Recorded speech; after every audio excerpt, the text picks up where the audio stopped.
wish I had the courage to sing about all the things that are really wrong with me. I wish I could wrap my thoughts in a picnic blanket and send them into space, so someday an astronaut can find them there and realize that he's just like me, 'cause he can't smile naturally, can't play basketball. He'll realize that he's just like me, 'cause he can't say what he really means. And it's all the same shit, it's all the same shit, it's all the same shit, it's all the same shit. And it always has been, and it always will be, it always will be, it always will be, it always.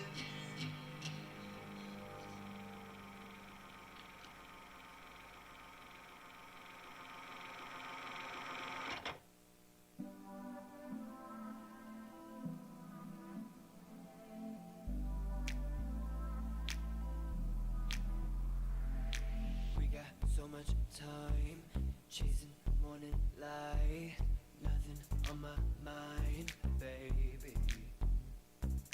Hit me like a shot, they say can we not? The party don't start till I'm here, baby. Getting loose, getting drunk, and falling in love with the weekend. I pray to God that tonight won't ever stop. Going up, then we come down. Everybody's looking at me now. I'm gonna love you tonight with all I got. I don't have money, but I have fun. Staying at the parties, just trying to get some. And we gon' dance the night away, dance until the morning breaks. I don't have money, yeah, I got none. So we are young. Skipping the red lights, call it color blind. I'm risking my life, baby. Ignoring all the signs, I'm rolling the dice. Look what a sacrifice, it's crazy.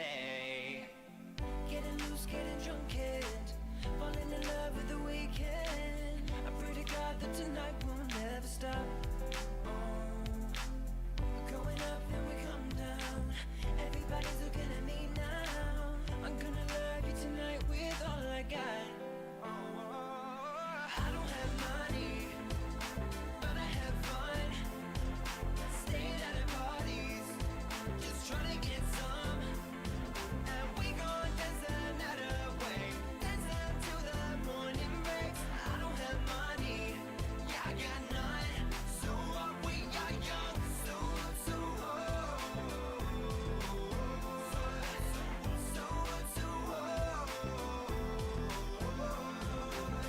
getting loose, getting drunk, and falling in love with the weekend. Waking up with my best friend. We're going up, then we come down. Everybody's looking at me now. Why is the music so goddamn loud? I don't have money, but I have fun. Oh, yeah. Staying at the parties, just trying to get some. And we gon' dance the night away, dance until the morning breaks. I don't have money, yeah, I got none. So we are young, so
I've seen the thoughts of those you'll never know.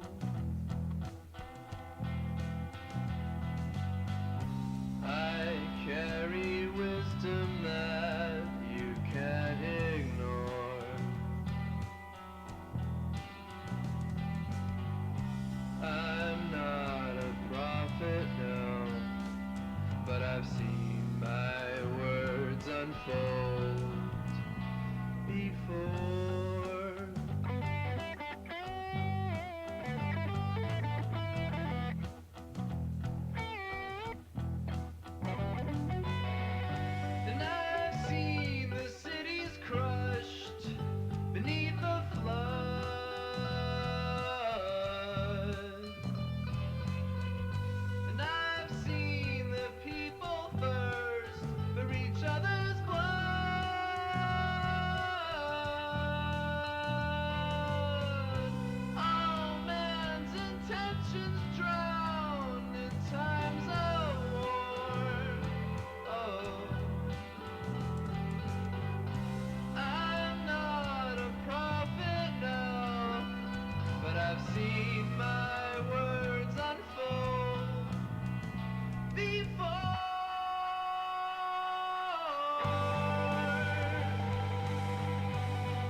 You know my name, but you don't know. We're good, we're here. Can you see me? Oh, I'm there, I can see myself.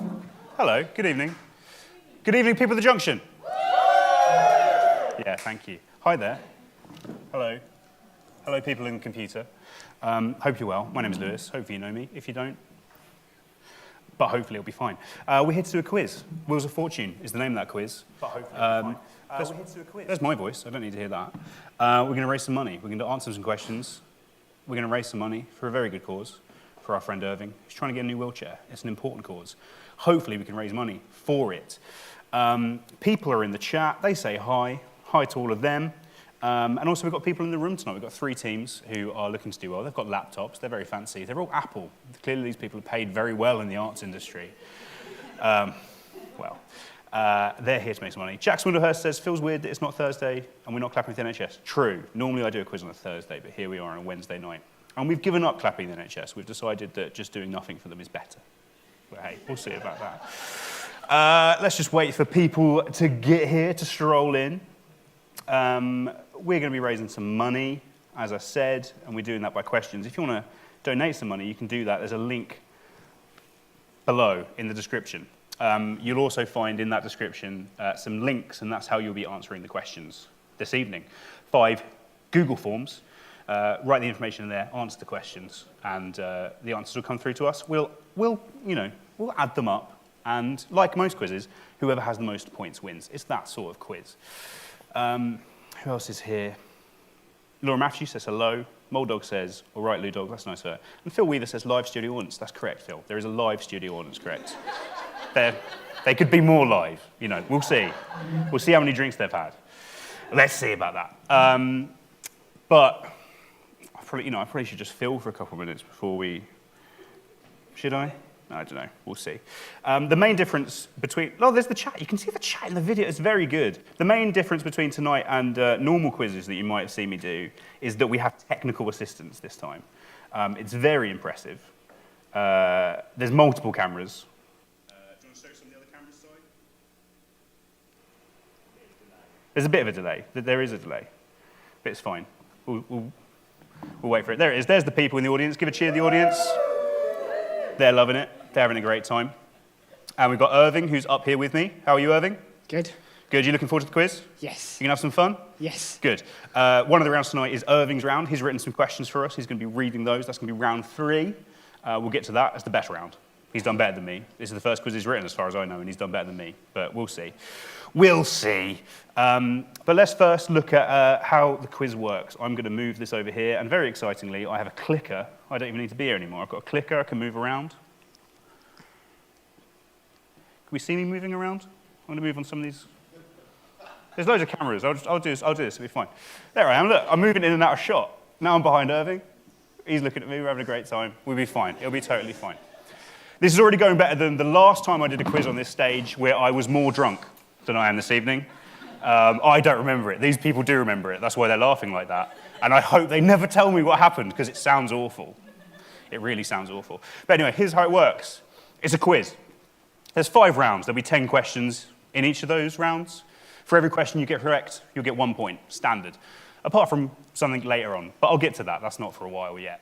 The answers are submitted via Google form. As I said, the links are below. You can find them in the description. You can also find them in a post that I put on the Facebook link for tonight. There's 1 for each round. Make sure you submit the right one. It's not that hard. It says it on it. For the first round, I will also ask you to tell me the name of your team captain and to give me a contact phone number for that team captain. At the end of the quiz, I will phone the winner and they will win. Very exciting prize tonight, which I've not even mentioned in this spreadsheet. PowerPoint, not a spreadsheet. I've been spending a lot of time on spreadsheets, guys. It's a PowerPoint, and the prize this evening will be that you get your name on a seat in this very J2 theatre. Anyone know what seat? Can they pick? They can pick. It's good. I'd go sort of like centre. Don't get one of the runs down the front, because the upholstery gets rubbed off very easily by drunks. Not good. So at the end of each round, we will mark the questions. So we do round 1, give you a little bit of time to get your answers in. You press submit. That'll come through to us. We'll get it marked. and we'll do that for each round as we go on, rather than you doing all 5 at once. Most points win. Simple, that makes sense. I've not prepared for a tie break. We'll cross that bridge when we come to it. And most importantly, don't cheat. It's a very important rule. Do not cheat. You'd be cheating charity, which is not cool. Cheats do prosper, that's the thing. They lie to you at school, cheats do prosper, but they're bellends, don't be a bellend. Let's see how that goes. Anyway, I've been talking for about 5 or 6 minutes, so we might as well just get on and do the quiz. So, round number 1, yes and. So, in all of these questions, of which there are 10, remember, each answer has the word and hidden somewhere inside it. So the letters A and D will form part of that word. General knowledge generally, there'll be about all sorts of things, but and will be in there somewhere. So let's go and do question number 1. The Mock Turtle, the March Hare, and the Mad Hatter are all characters that appear in which 1865 novel by Lewis Carroll? Good to have a Lewis in there. It's better to have a Lewis in there. Gets you started. So Nathan wants something? Tech issues. Can I mute the stream? Yes, I can. Apparently the stream's not muted. I didn't know that'd be an issue. I've now muted the stream. You're welcome, Leighton. Big shout out to the techs tonight. We've got Sai, we've got Leighton, we've got Luke. They're the best in the business.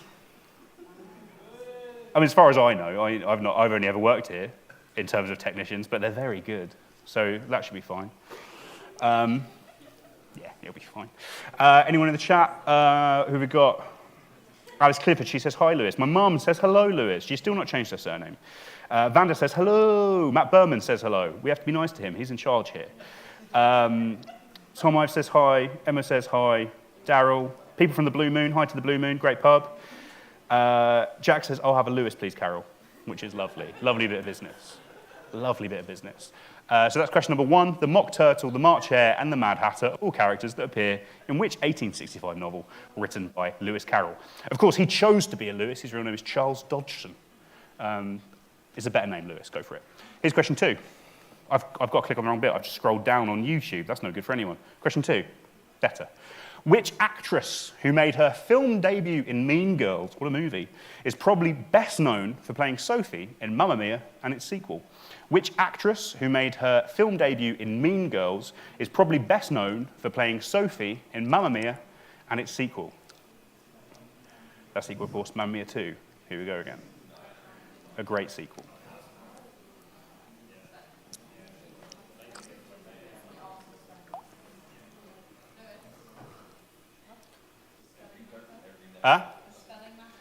Seth asked a very good question. Does spelling matter? Spelling doesn't matter. It's a dyslexia-friendly quiz. As long as you're in the right area, that's all that matters. Unless the question is, how do you spell? In which case it does. Luckily, that's not come up tonight. It won't be an issue.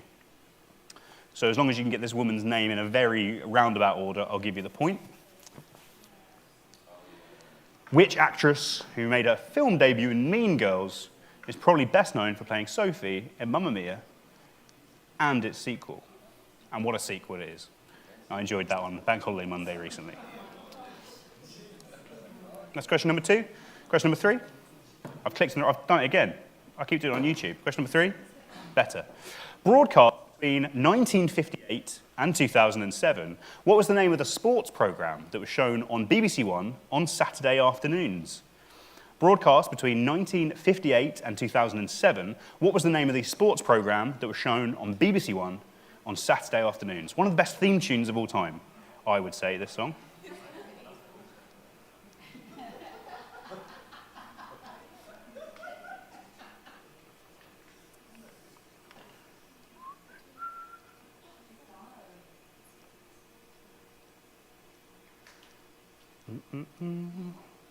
In the chat, Austin says, happy birthday, UK Nigel. He knows 2 Nigels. One's stateside, one's in the UK. He says, happy birthday to UK Nigel.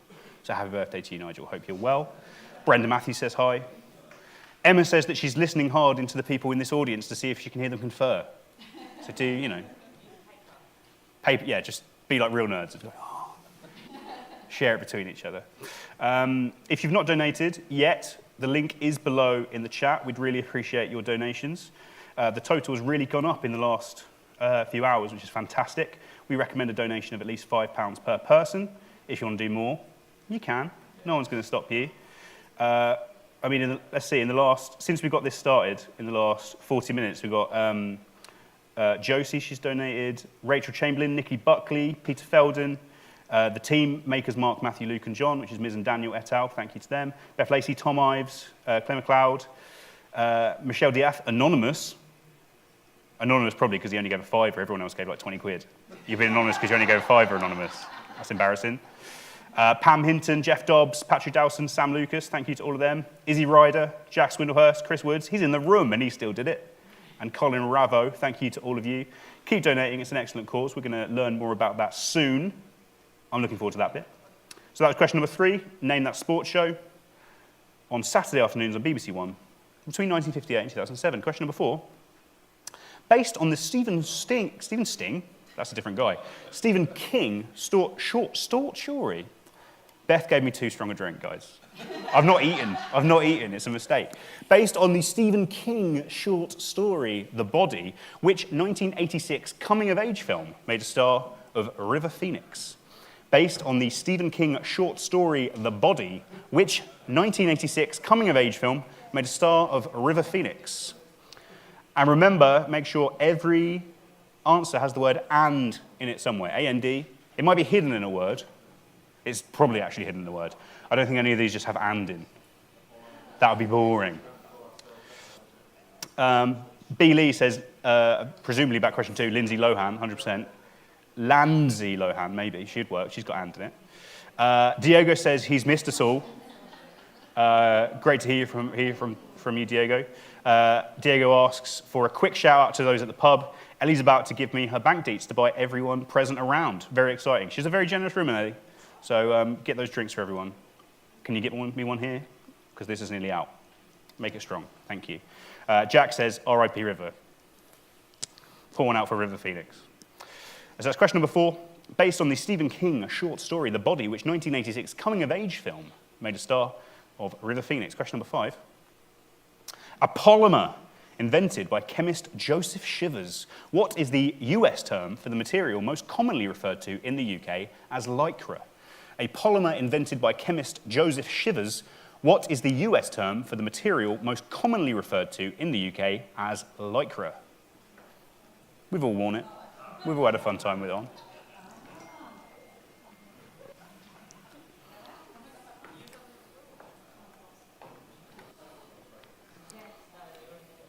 I was really worried I'd spelled lycra incorrectly there.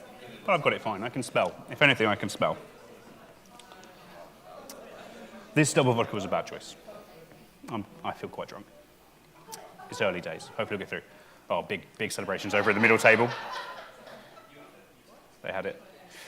For regular fans of my quiz, they'll be very excited to know that Toby Shaw is in the room, the captain of the winning team from my lockdown quiz.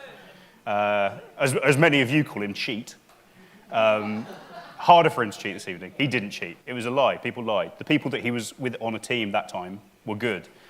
Tonight, less sure. Sadly, I don't think there are any questions about reggae or ska for Gary Brown to do. But I've heard people say that in your reviews, Gary. I lie. Good. I've mixed it up for all generations, and Gary Brown, while young at heart, is representing those older people today. So that's question number 5. A polymer invented by chemist Joseph Shivers. What is the US term for the material most commonly referred to in the UK as lycra? Remember, and is in all these answers. Question number 6. Which TV presenter and former barrister presented 10 series of Whose Line Is It Anyway on Channel 4? Which TV presenter and former barrister presented 10 series of Whose Line Is It Anyway on Channel 4?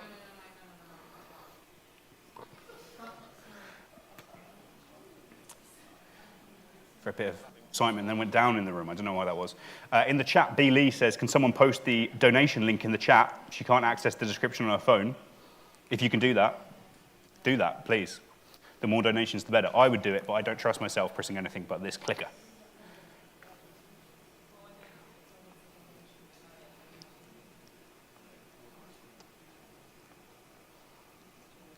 Also got another donation in the last 3 minutes from Sophie Littlechild. Thank you very much, Sophie, who runs the house at the excellent Blue Moon.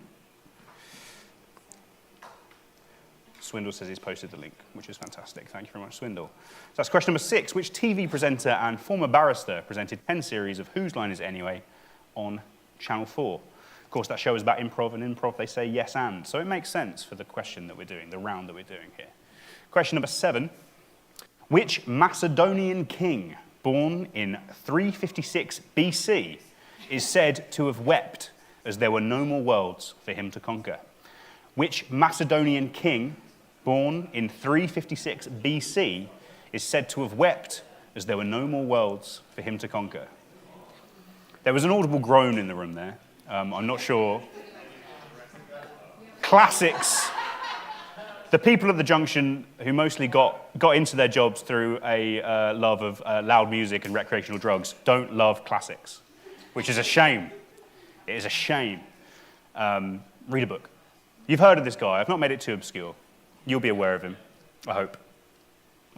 Beth knows. She looks sure. You got this one, Beth? Good. That's great. Which Macedonian king, born in 356 BC, is said to have wept as there were no more worlds for him to conquer? He was incorrect, of course. He wasn't much of a seafarer. If he'd have travelled at all, west over the Atlantic, he'd have found plenty of worlds to conquer. But he mostly stuck around the old Mediterranean, which was a shame. But, he did all right. He got a good nickname out of it. That's a clue. Question number 8. Which sweet foodstuff is known as barbe à papa in French, which literally translates to father's beard? Which sweet foodstuff is known as barbe à papa in French, which literally translates as father's beard? Any French speakers in the house? Anyone aware? Anyone know? Toby's got a French person in their team who's not turned up. Who is it? Don't need her. That's the French. They will let you down in a crisis. World War II, heard of it? Bit of satire for you there. Bit of satire. Sam's enjoying it. He's having a great time. Matt Berman says oui, which I believe is French for yes. Could be, might not be. That's question number 8. Which sweet foodstuff is known as barbe à papa in French, which literally translates to father's beard? Sounds a lot less delicious than its English title. But do you know it? What looks like a beard? That's the question. What looks like a beard? Question number 9. The character of Lumière, another French name, dangerous, in Disney's Beauty and the Beast, appears as which kind of item that is also one of the murder weapons in Cluedo? The character of Lumière in Disney's Beauty and the Beast appears as which kind of item that is also one of the murder weapons in Cluedo?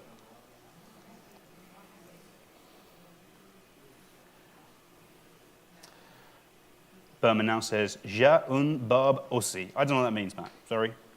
Oui, I got that. I understood oui. That's about the length of my French. Un, I think that is a. That's about it. If anyone could translate in the chat, let me know. Oh, Jack says it's I have a beard also. Who knew? Jack pretends that he's just a drunk Philistine. He's not. He knows how to say he's got a beard in French. He's very, very good. And now they're just talking French in the chat. Over my head. So it's question number 9. The character of Lumière in Disney's Beauty and the Beast appears as which kind of item? Also one of the murder weapons in Cluedo. Remember, all these answers have A, N, D somewhere in them as a string of letters. And finally, the last question in this round is question 10. Which East African country that borders Lake Victoria has Kampala as its capital? Which East African country that borders Lake Victoria has Kampala as its capital? Now, if you're one of the people at home who's writing in the chat, you'll see that Cambridge Junction has written in the chat. That's not me. I assume that's Laura Matthews. Oh, it's Simon. What have you put in the chat, sorry?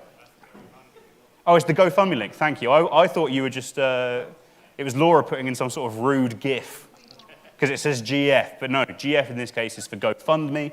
So again, if you've not donated yet, please pop some money across for the charity. That's why we're doing it. We're not just doing this for a laugh. Hopefully you're having a laugh, but we're trying to raise money for a great cause. So follow that link and donate all you can. We'll appreciate it. So that's question number 10, the last question in round number 1. Which East African country that borders Lake Victoria has Kampala as its capital?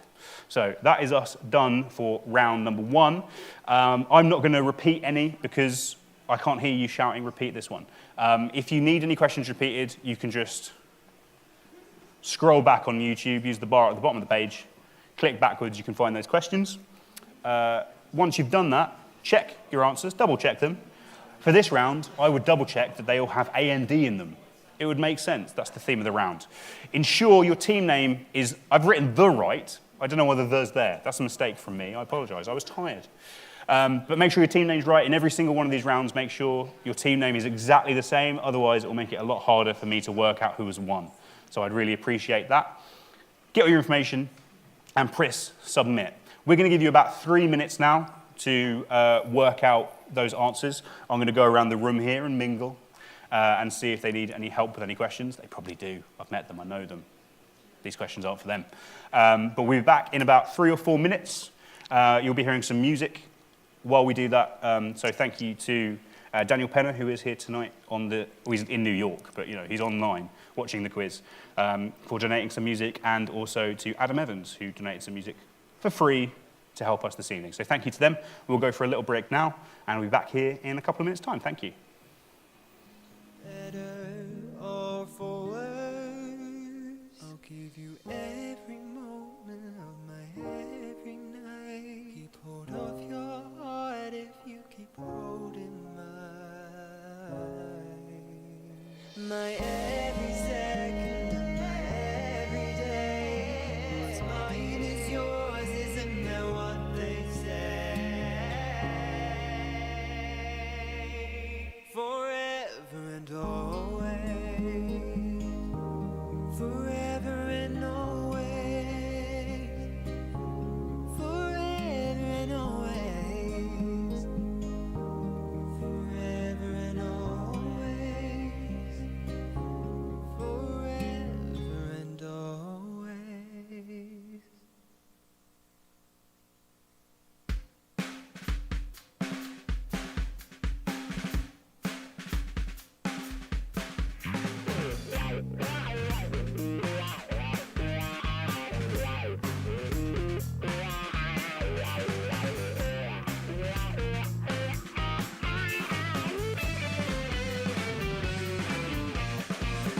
Sometimes I feel like my words are slipping away from me. And when I'm around you, I have nothing to say to you. Inside my head, all the world makes sense in a funny way. But when I try to tell you about what you and I should be, but I knew not what to say, and I knew not how to say it, and I couldn't even tell you why. No, I couldn't even tell you why. I knew then that all of my breaths were in vain. Oh, I thought it would never come, no. But now it's all changed. The world's in my hands. It's taken so long now, but I can't complain. If I'd given in, my sun would implode. But now it is burning, it's burning again.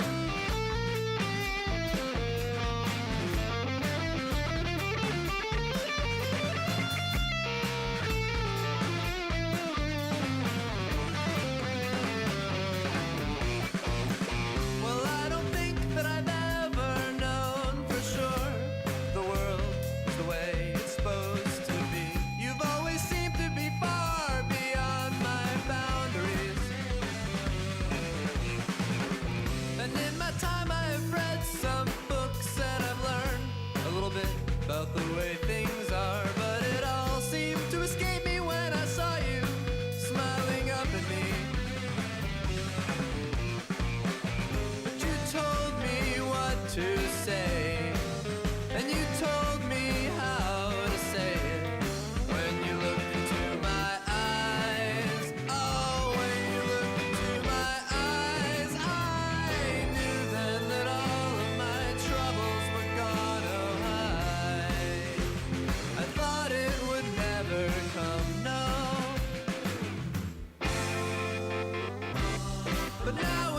changed. The world's in my hands. It's taken so long now, but I can't complain. When I was with you, my mind had no words. I may not have many, but maybe they're true. If only I'd known all of these years, you'd unlock the door behind all of my fears. If I'd given in, my sun would implode. But now it is burning, it's burning, it's burning, it's burning, it's burning, it's burning again.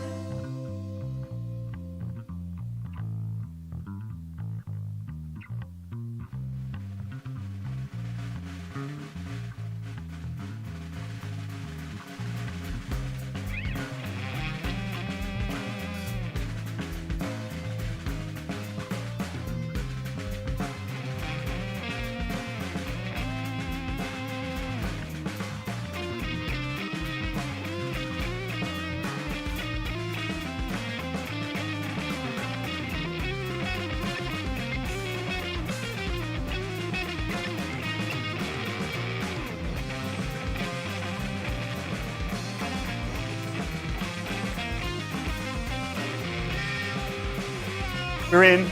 The music. Thank you very much. We're in. How did that go, people in the room? How'd you feel about it? They're very excited. Let's see. They did. I walked around. They weren't that excited when I spoke to them. We'll see. So hopefully you've all submitted. Normally when I do my quizzes, I've got a screen and I can tell that you've submitted. I don't have it this time. So basically, if your answers come in past 7:29, I'm not counting them. So submit them now, please. And then we'll just do the answers. You get it, it'll be fine. I'll quickly check if anyone's donated. That can be something I can talk about before we get to that. Boo, boo, boo, boo. More donations. Let's see who they're from. Katie Black, she's in the room, £30. That's more like it, Katie. Great, a great donation. Anonymous, 20. Lisa Broom, 20. Less good. Katie's winning so far. Luke McConkie, he's not even here. And he's paid £25. And as far as I'm aware, he just spends all his time walking on ropes. So he should have some money. B and Abby, £10. Julia Bailey, £25. Phil Weather, £20. Matt Berman, only £20. He's the most, exactly, there should be booing, oohing. He's the most well-paid person at this whole organisation. And he's coming up with £20. Disgusting. Emma Boswood, £15. That's all right, we'll allow it owing to her position. Hope that's fine. Okay, let's look at the answers. Time's up, it's 29. Let's look at the answers in round number one. Remember, all these answers had "and" somewhere in them. Question number one was, the Mock Turtle, the March Hare, and the Mad Hatter are all characters that appear in which 1865 novel by Lewis Carroll? Of course, that is Alice's Adventures in Wonderland. Because I'm kind today, I'll accept Alice in Wonderland. The book's actually called Alice's Adventures in Wonderland. Sometimes we snip that out, especially if we're making a very expensive Disney film about it to make it easier. But, you know, it'll do. I know you know the answer. That's all that matters. Question number two. Which actress who made her film debut in Mean Girls is probably best known for playing Sophie in Mamma Mia and its sequel? That is Amanda Seyfried. Amanda Seyfried. She was also in other stuff. I can only think of her being in... She was in... what? She was in Les Mis. Who was she in Les Mis? What? Oh, Beth sort of lowered the tone by saying she was in A Million Ways to Die in the West, a poor quality Seth MacFarlane Western. One of her favourite films, you know, shame. Amanda Seyfried, excellent actress. Question number three, broadcast between 1958 and 2007, what is the name of the sports programme that was shown on BBC One on Saturday afternoons? That was Grandstand. One of their... I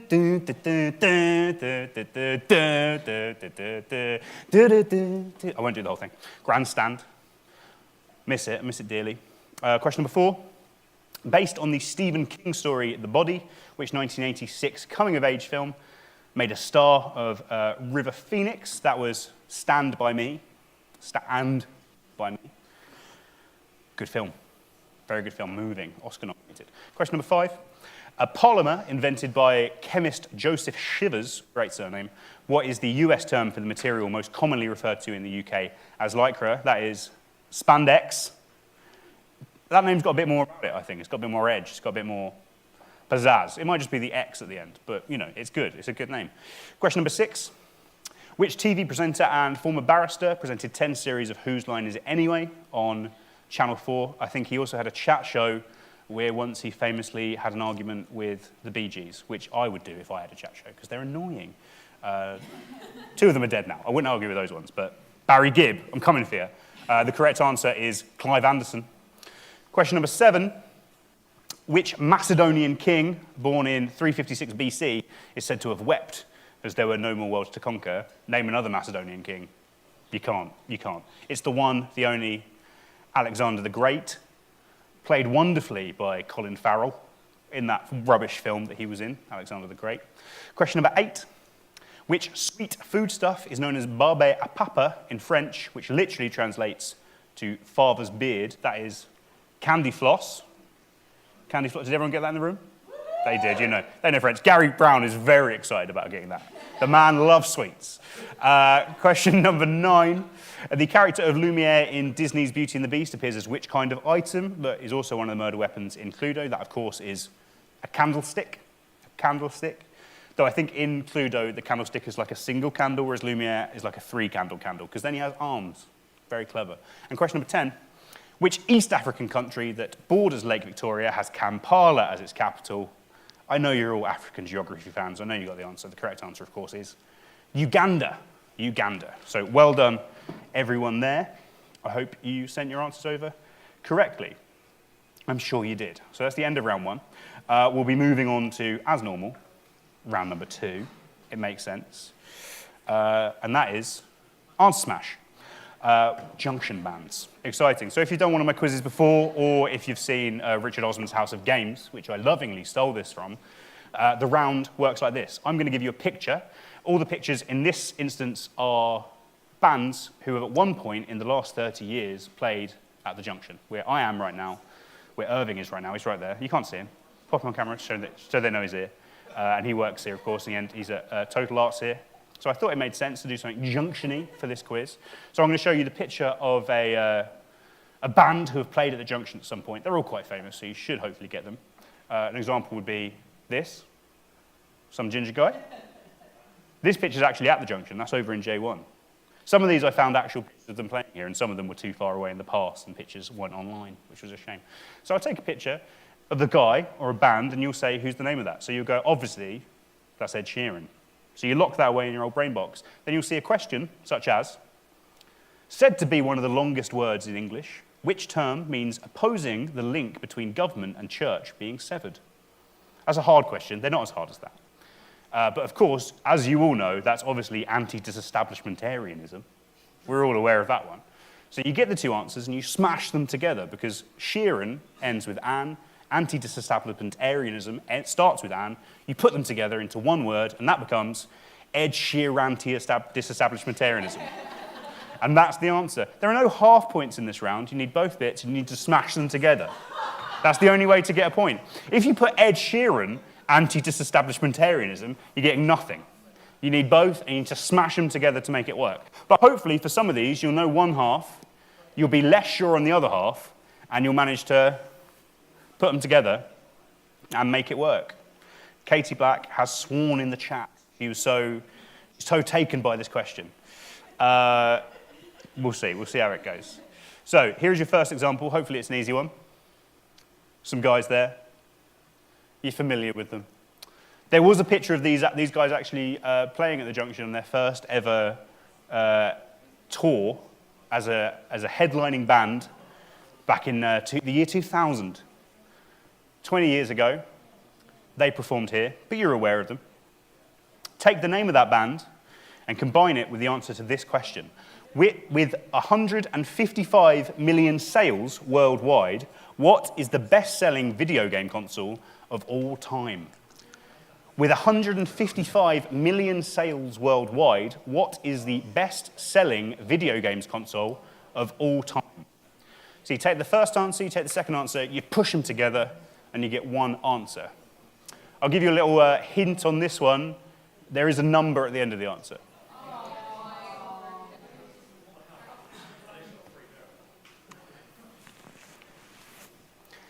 With 155 million sales worldwide, what is the best-selling video game console of all time?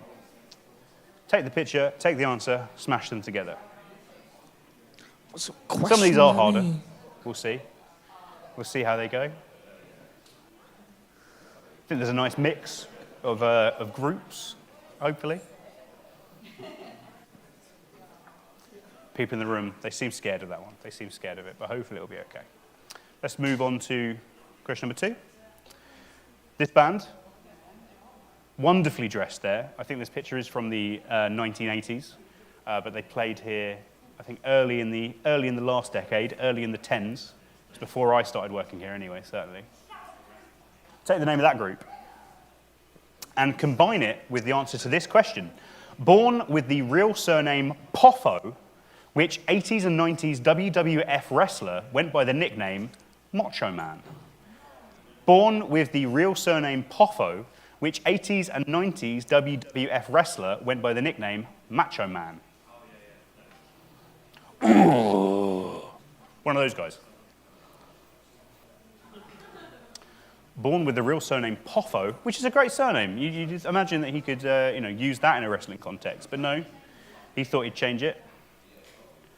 Laura Matthews says she loves Macho Man. Oh yeah, which she does. She famously does love Macho Man.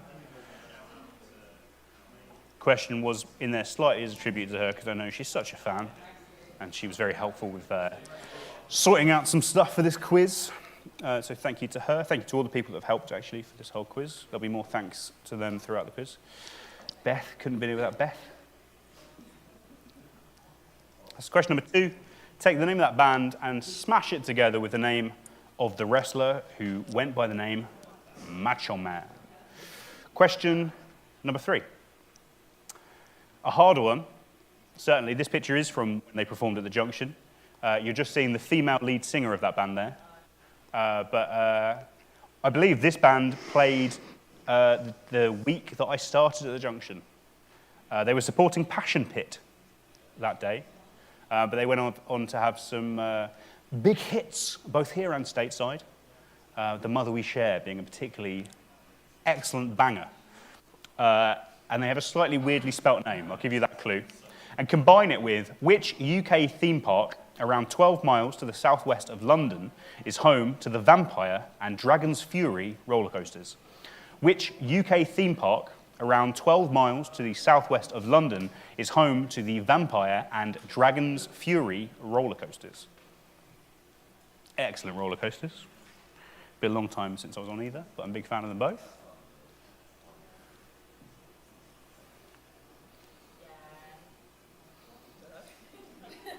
Brenna just said yeah really loudly.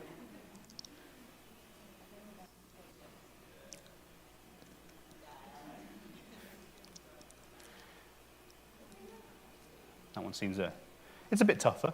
I think it's one of the tougher ones. They'll get easier, they'll get harder. It's a mix. I've got a challenger. There's no point in doing it otherwise. Question number 4. These guys. I think certainly you'll recognize the lead singer there, but maybe it's a slightly harder question. It's not his most famous band.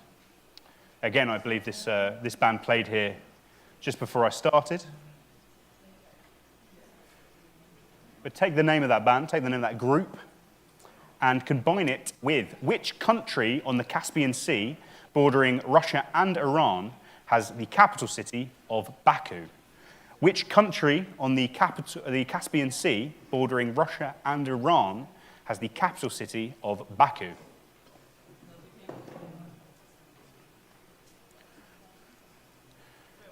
If you're thinking of this guy's main band, you'll realize that won't smash together with the answer, what's the capital city, Baku? But hopefully, if you think about his other band, you can smash it together, it'll be just fine. What's happening in the chat? In the chat, Josie says, okay, my Wi-Fi's gone, have a great quiz, can't wait to see my 3 points on the score sheet. Thanks for being here for the start, Josie. Your Wi-Fi's gone, so you probably can't even see this, but always lovely to hear from you. Hope you had fun with the first round at least. And thank you for your donation, which of course is the most important thing this evening. Get donating. So that's question number 4. Combine that band with which country on the Caspian Sea bordering Russia and Iran has the capital city of Baku? Question number 5 in this Answer Smash round. These guys, big band. I've taken a picture of them here from about 2004 when they were probably at their global commercial peak.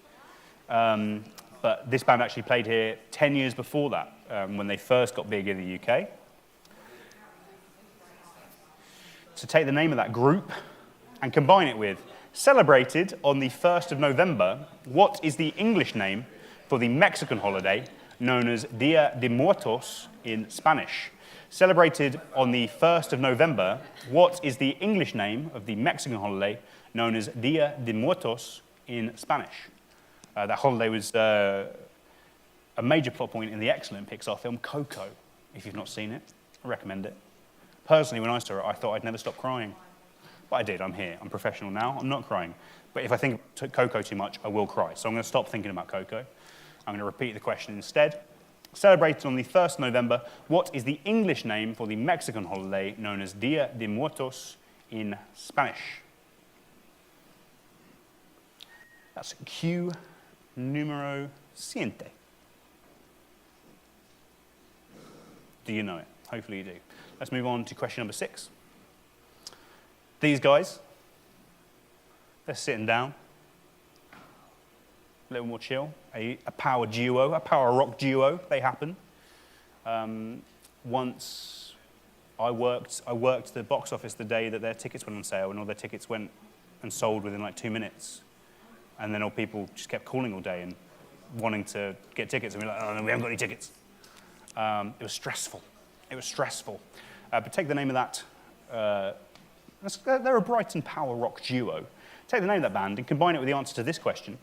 Leonardo DiCaprio and Jimon Honsu were both Oscar nominated for which 2006 film about the illegal sale of gemstones in Africa? Leonardo DiCaprio and Jimon Honsu were both Oscar nominated for which 2006 film about the illegal sale of gemstones in Africa? I love that guy's name because it looks like his name is Digimon, which it's not. But you know, I love Digimon.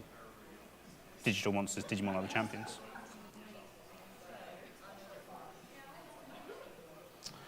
In the chat, let's see what's happening. Swindle says, that's something Patrick Swayze would say in Ghost. I don't know what that is, my apologies. I can't think of anything I said that was very Swayze-like. I try and be Swayze-like as much as I can in my life, of course. 11 years this week, we missed him. R.I.P. Swayze. Quite a few people in the chat are saying, is the quiz buffering in or out for anyone else? So I don't know what that's about, if you want to take a look at that. Tech. We've got a lot of tech issues this evening, but we're working it because we're professionals. I mean, I'm not, but the tech team are professionals. It's not buffering for me in the last couple of minutes, which is something. Lots of people are agreeing about the buffering, which is less interesting to me. But Miz says she loved Digimon, underrated. I agree, 100% agree. I hope the people below her saying yeah are going, yeah, I agree, Digimon was underrated. That's more fun than tech issues, but I'm sorry they're tech issues. Hopefully we can sort them, we'll see. That's question number 6. Question number 7. This band, this is a harder one. This is definitely a harder one. It's probably the hardest question in the quiz. So if you get this one, you may not win the quiz, but you'll certainly win my eternal admiration. For these sort of questions, of course, I'm hoping that Gary Brown's getting them all, because Gary Brown has worked here pretty much for 30 years. He's probably met all these bands multiple times, and he should know the answers. So we'll see. What's the name of that band? A 90s indie pop rock group, I'll say. I'll give you a little clue. They share their name with a football team. That might help you. Not an English football team. They share their name with the football team. And below that, answer this question, smash them together. What popular Italian cocktail consists of equal parts gin, red vermouth, and Campari? Which popular Italian cocktail consists of equal parts gin, red vermouth, and Campari? Sort of question all the teams here certainly will wish that Rob Tinkler was on their side, a man who likes music from the past and booze.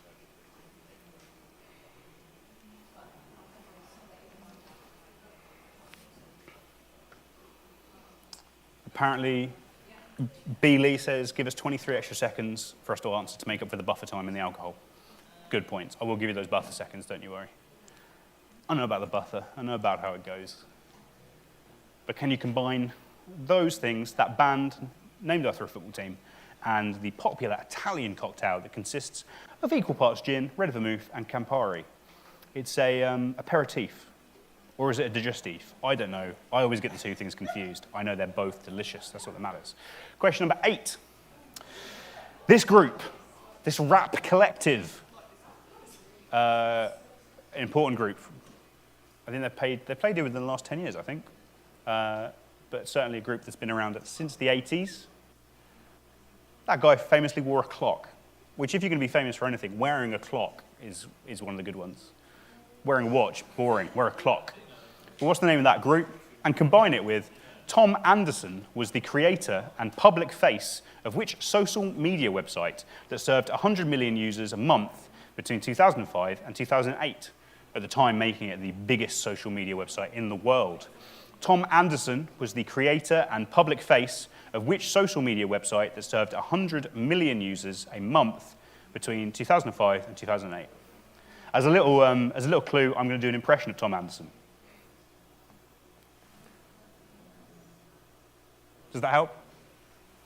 Do you remember that guy?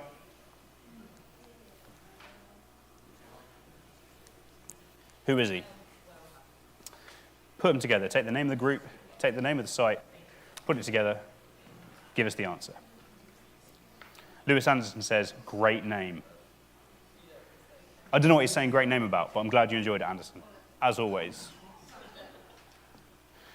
Swindlehurst says, top drawer impression. Thank you, Swindlehurst. A man who, let's face it, he enjoys an impression, he likes an impression, he does an impression.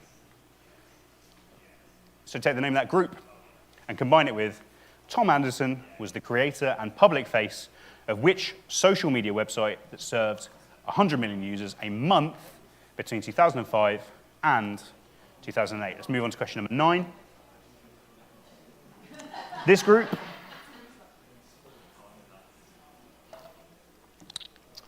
that's a woman in an interesting dress. She's got red hair. What's the name of that group? Played here reasonably recently, and I believe weren't great, from what I've been told. And combine it with French expression, meaning a person who encourages others to commit crimes, lends itself to the name of a British lingerie brand. Which French expression, meaning a person who encourages others to commit crimes, lends itself to the name of a British lingerie brand. I believe that brand invented by the son of Vivienne Westwood. A little extra clue for you. In the chat, Emma Boswood says, I laughed at the impression, need more studio laughter. I'm unappreciated with my great impressions in the room. But as long as people online are, that's all that matters to me. They're too busy looking at each other trying to work out what the hell the answers to these questions are, which is harder. This is maybe one of the harder questions. Again, this is a picture actually of this band performing at the Junction within the last 2 years. Some nods from these guys. But what is the name of that group? And then combine it with which French expression, meaning a person who encourages others to commit crimes, lends itself to the name of a British lingerie brand. And finally, the last question in this round, which I'm sure you'll be pleased about because they have been punishingly hard, is these guys, who also played here in the early 90s, went on to be quite famous. Certainly, combine the name of that group with the answer to this question. Cephalgia is the scientific name for which common medical condition, a common symptom of flu and hangovers. Cephalgia is the scientific name for which common medical condition, a common symptom of flu and hangovers. Don't overthink that one. I think you know the answer. Cephalgia is the scientific name for which common medical condition, a common symptom of flu and hangovers. I've put the word common twice in that sentence too close together, and now I see it and I hate myself. I apologize for that. What happened to the elegant repetition? What am I learning at university? I don't know. I made that mistake there. My apologies. I'm better than it. But take the name of that group and the name of that condition, smash them together, and that is your last answer in this round, round number 2. So again, if you've done that, double check your answers, check they're all right, make sure they match together. If you've got one half of a question maybe, guess something for the other half. It can't hurt. And ensure your team name is the right. Again, it says the right, and that means nothing. Just assure that your team name is right. Make sure it's the same as it was in the first round. I can't work it out if you haven't got the same team name. And then press submit. That will come through to us here, and we can get marking it. In the chat, Matt Berman says, can we have a quick recap? And then in a separate comment, he says, of questions. Oh, good. I wasn't just going to recap my life to you, Matt. Come on. But no, Matt, I can't do that. If you want the questions again, just scroll back in the chat. I'm going to give you a little bit extra time to get all of these in. So let's say you've got 5 minutes to get your answers. So we're back about 3 minutes to 8, something around then. If you want to take your time, get those answers into us. We'll see how you do. So here's some more music. We'll see you in a second.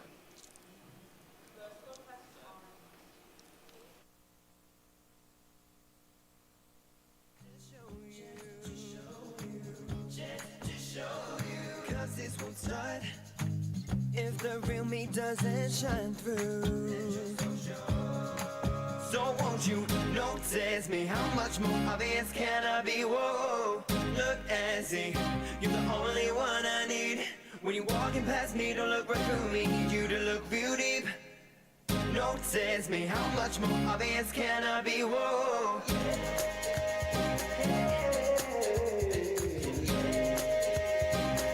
Notice me.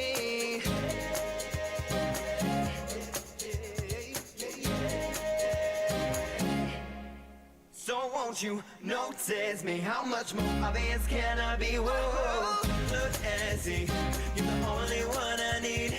When you're walking past me, don't look right through me. Need you to look real deep. Notice me. How much more obvious can I be? Whoa. When you're walking past me, don't look right through me. Need you to look real deep. Notice me. How much more obvious can I be? Whoa.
You're the one for me. Think anybody could see. You make my heart skip a beat when I see you smiling, yeah. Promise I'll pick up the pieces when it hurts, for better or for worse.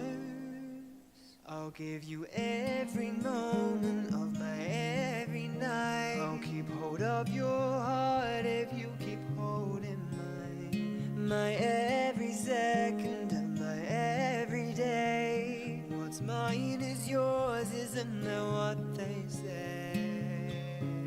Forever and always, forever and always.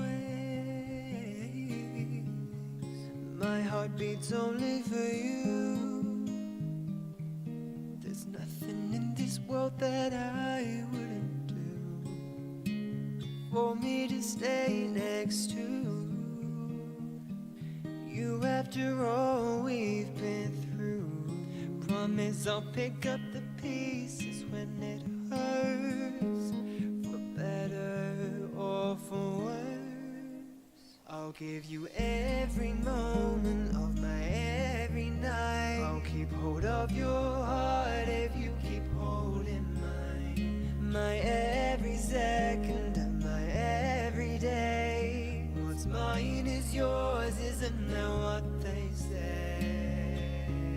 Forever and always,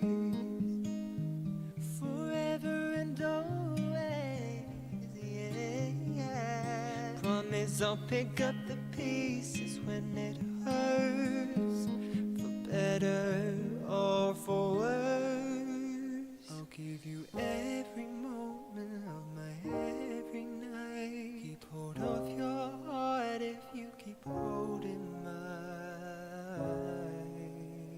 My every second of my every day.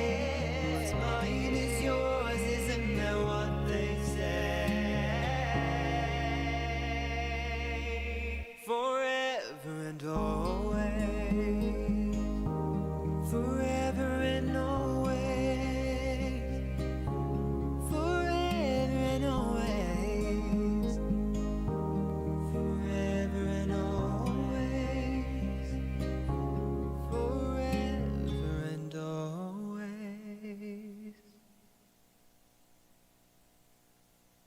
The curtain's still lowered, it's just before dawn. I'm standing here wondering I've waited so long. By the time the clock strikes 6, I'll be somewhere far, far away. No matter all the tears you shed when you asked me to Hi. stay.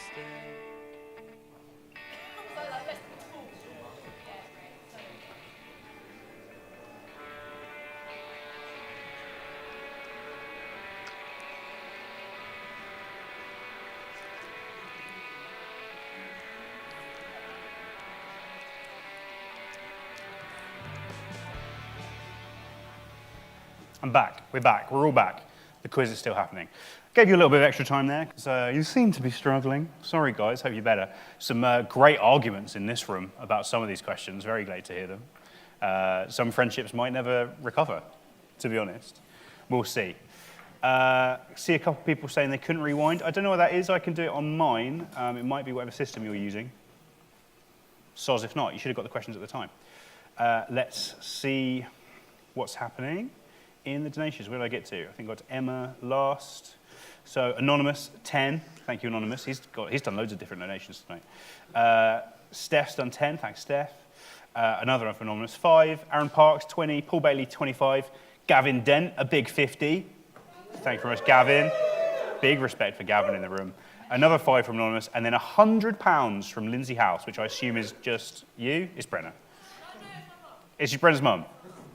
Because it's confusing. Because when I was doing my quiz over the first part of lockdown, every week I'd get a donation from Brenna's mum. And I was like, is Brenna's mum not doing the quiz? And it turned out this Brenna's just using her mum's name on PayPal. Confusing. It's confusing. Oh, well, let's find out what the answers were in the Answer Smash round. Let's see. So, this band, you know them, you're aware of them. They've sold millions of records. Yeah, what? This one. I'm moving to a handheld mic. Is this better? I don't know why. The fancy mic is not working. Presumably a battery issue, is that the problem, Nathan? We don't know. We're making it work. We're using a handheld mic. I feel more comfortable with a handheld mic. Even in these COVID times, it'll be fine. Having my gob around the mic, it'll be fine. Anyway, so you know that band, that's obviously Coldplay. And then, with 155 million sales worldwide, what is the best-selling video game of all time? That's the PlayStation 2. The correct answer, Cold PlayStation 2. Cold PlayStation 2. If you put PlayStation, I'm not giving you the point. I said you had to put 2. If you put 3, you're just wrong. Or 4, you're wrong. Correct answer is Cold PlayStation 2. Question number 2.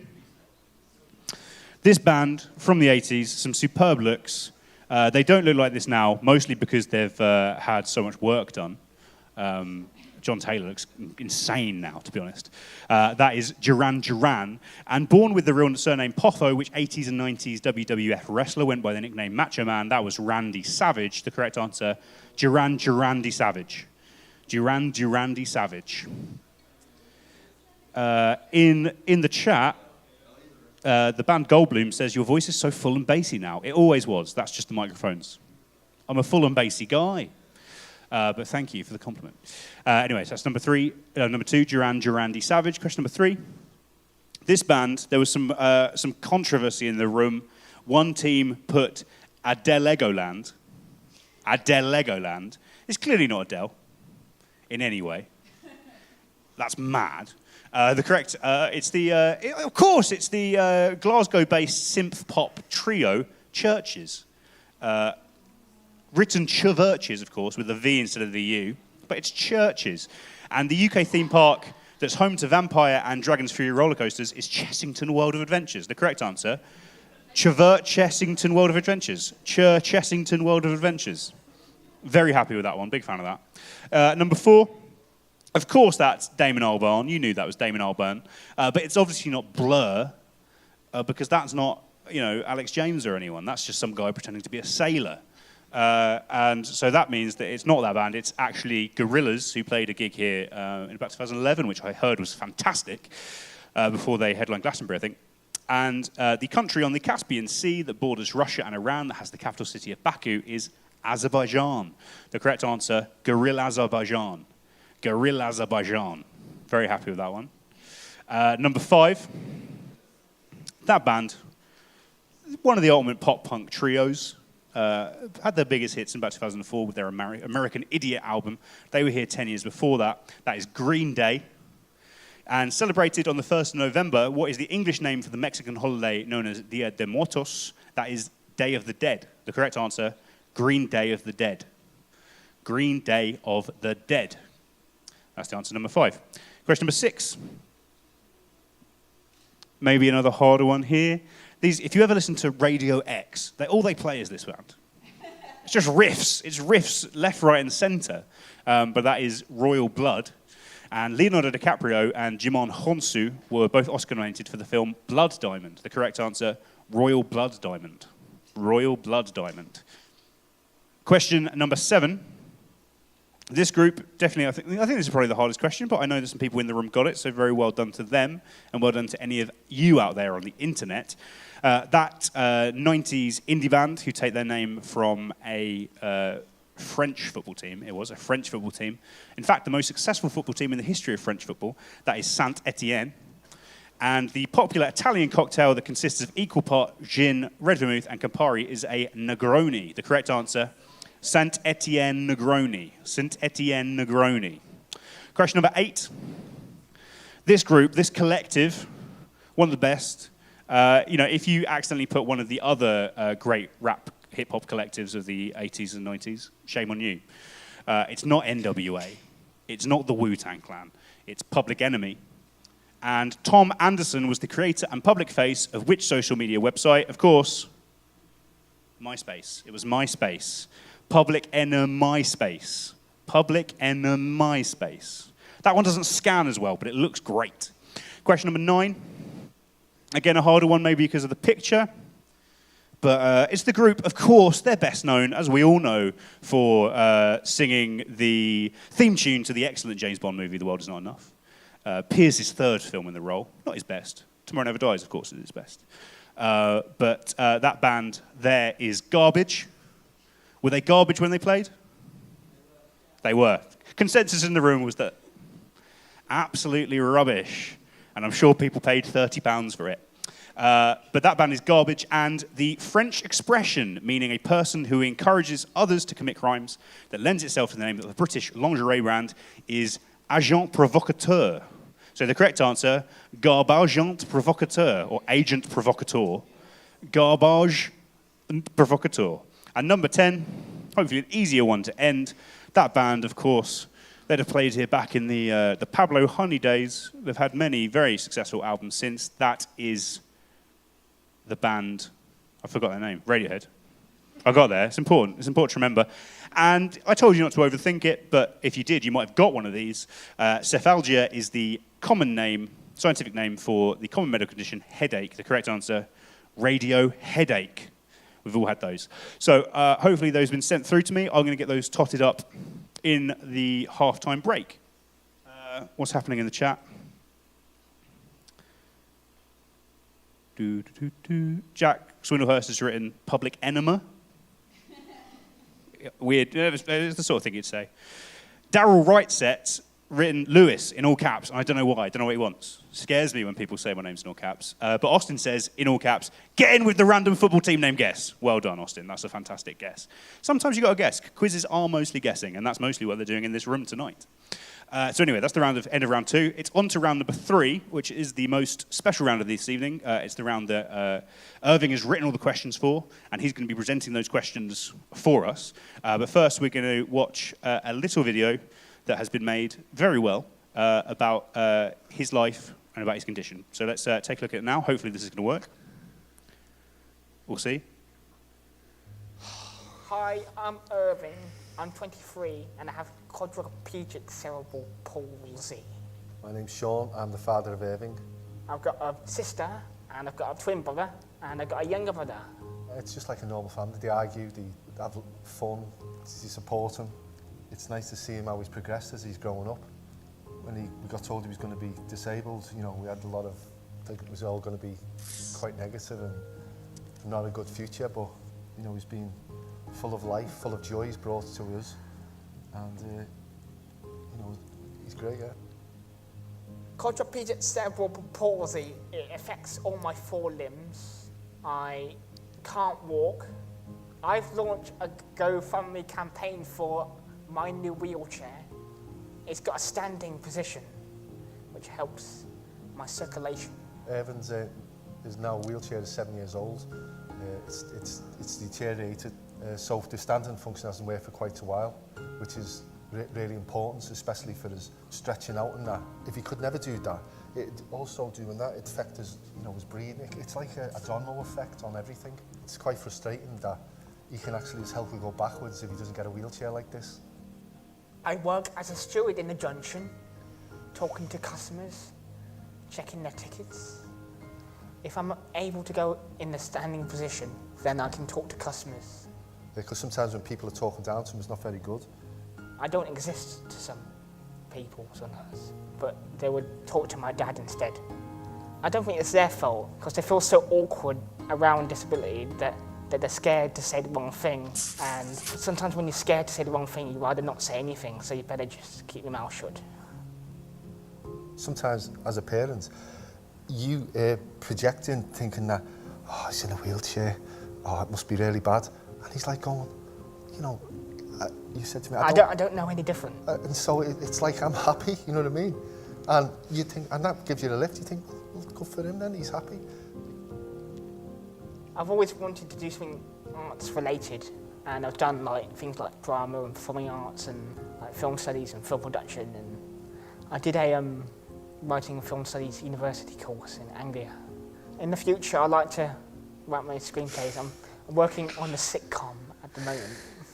It's a sitcom about disabled people, take the mick out ourselves and just have some fun. And we're going to poke fun at the people who think it's funny to poke fun at disabled people.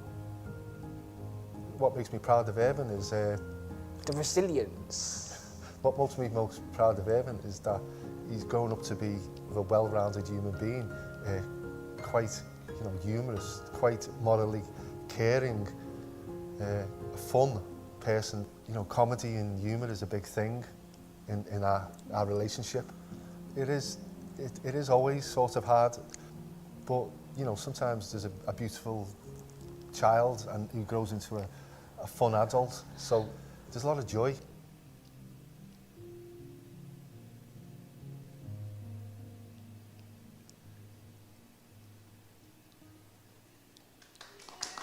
Big round of applause. Excellent video. He seemed like he was squirming through most of that, but here he is, the man of the hour, Irving. Are you enjoying yourself so far? Yes, I am. Yeah. Did you enjoy everyone watching that video while you were in front of it? Yes. Yes, good. It didn't look like it, but as long as you were, that's all that matters. But great video. I think it was beautifully told and really captures the relationship between you and your dad, which is a beautiful thing, I think. But obviously, we're trying to raise money tonight. Let me double check where we're at. We should have a totalizer like we're on Comic Relief, right? We should have like a... But no, we haven't got that. We're not that good. But we're currently at £7,747. Woo! So we're getting there. The money's coming in. So we're looking for 25,000, is that right? With a recent update. So keep that money coming in. We've had Sophie Channon, Victoria Louis Sweet, and Megan Brady have all just made some donations, so thank you for them. Do you want to quickly maybe just explain how much that wheelchair will change your life? You can just say a lot. A lot. A lot, good. It will be a lot. We know how much it will change your life. Obviously, it came across in the video. So please donate this evening if you're watching. It will really help Irving live his life to the fullest, which he has every right to do so, I think. And he's a wonderful, fun man who deserves that opportunity. So please donate. So here we are. It's round 3. This is your round, Irving. It's all down to you. These are questions that you wrote. You sent these to me. I gave them a bit of a polish to fit them in with the rest of my quiz. But they're very good questions. These are all pretty much things you enjoy, right? These are all big things you're fans of? Yes. Good. And we had a good chat about a few of them beforehand. So we're going to go through these questions if you'd like to read them. So it's general knowledge. It's just stuff Irving likes. And it's going to help if you know Irving. I think Irving's dad is going to have a real advantage in this round. This team have got a real advantage in this round. We'll see how it goes. So let's go ahead. Let's do question number 1 in round number 3. Irving, take it away. Well, I clicked on the wrong bit. Now take it away. That's better. Lee Francis is better known as which comedy character who has presented the ITV shows Through the Keyhole and Celebrity Juice? Funny guy, right? Yes. Big fan. Big fan of that funny guy. I used to always enjoy him when he was on Bo Selector. You ever seen any of that? Yes, I have. It's a strange program. It's a strange program. I don't know what we were all doing, loving it back in the day, but it's funny. It works. Great days, those early 2000s. But yeah, now he's more popular for these shows. So, do you want to read it again? Lee Francis is better known as which comedy character who has presented the ITV shows Through the Keyhole and Celebrity Juice? Very, very good. Have you seen that thing about how he made an episode of Through the Keyhole with Martin off of Homes Under the Hammer? And apparently he was like having all fun and like being all funny. And he jumped into his koi pond and he killed all his fish. And apparently Martin didn't know that until he was like backstage on Through the Keyhole, and they were like, "What? You've killed all my fish?" You got to be careful. You got to be careful when you're having fun. We all know that. So that's question number 1. Lee Francis is better known as which comedy character? Question number 2, Irving. Nickname the Toffees, which Premier League football team plays the home games at Goodison Park? Excellent. They had a very strong 1-0 win over Spurs at the weekend, and today, while preparing for this quiz, we worked out that Irving's dad looks exactly like their manager, Carlo Ancelotti. It's scary. I mean, with the lighting, even more so. It's actually incredible. I wish we had a camera right on Sean, because he looks exactly like Carlo Ancelotti. It's quite remarkable. Do you want to take that one again, Irving? Nickname the Toffees, which Premier League football team plays their home games at Goodison Park? Great team. Good luck to them this season. Hopefully they'll smash it. So that's question number 2. Let's move to question number 3 swiftly. Here you are. Adam Henson, Tom Heap, and Anita Rani are amongst the presenting team of which weekly TV show, which began in 1988? Yeah, 1988. 32 years ago? Yeah, I think it's 32 years ago.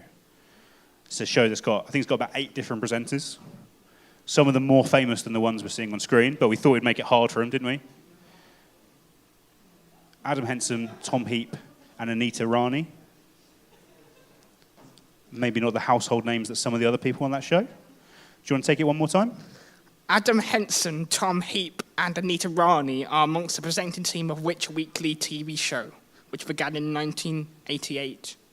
For me, this is a show, when it's on, I get like, I'll reveal what day of the week it is, maybe as a little clue. But when it comes on, I'm like, oh my God, it's Monday tomorrow. Oh God. But it's fun. It's a lovely bucolic look at the world, I think. So that's question number 3. Who do those people present? What show do they present? Question number 4. Wait, I've clicked on the wrong bit. I keep making the same mistake. I'm a fool. Here it is. Question number 4. Psycho Entertainment is a British multimedia entertainment company formed by which TV personality and record executive? We were talking about this earlier, and we think it's probably called that because more than anything because he is a psycho, right? Yeah. Yeah, he's a bit of a character. People in the chat, Emma Boswood and Daryl both say, excellent shirt. Thank you. And I can't disagree. It's a lovely number. Looking very stylish this evening. Outstyling me, for sure. Everyone's looking quite stylish in this evening tonight. It's a casual affair. Everyone's looking good. Everyone's in their glad rags. I'm too warm in this jacket. I'm too warm. But it'll be fine. Do you want to take that question again? Psycho Entertainment is a British multimedia entertainment company formed by which TV personality and record executive? I'm sure you know that. I'm sure everyone's seen the shows. If they've not paid attention to the company, they've definitely seen some of those shows, some of the biggest shows out there. That's question number 4. Let's go to cue number 5.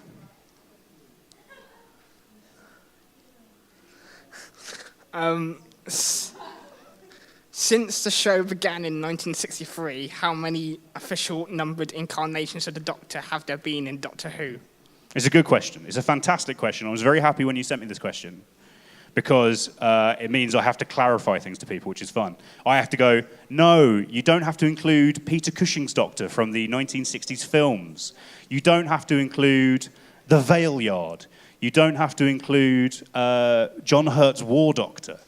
You don't have to include that new Doctor played by Joe Martin in the most recent series. We don't need those Doctors. We just need the official numbered Doctors that are sort of the ones that we say, these are the Doctors, of which Jodie Whittaker is the most recent. Who's your favourite Doctor, Irving?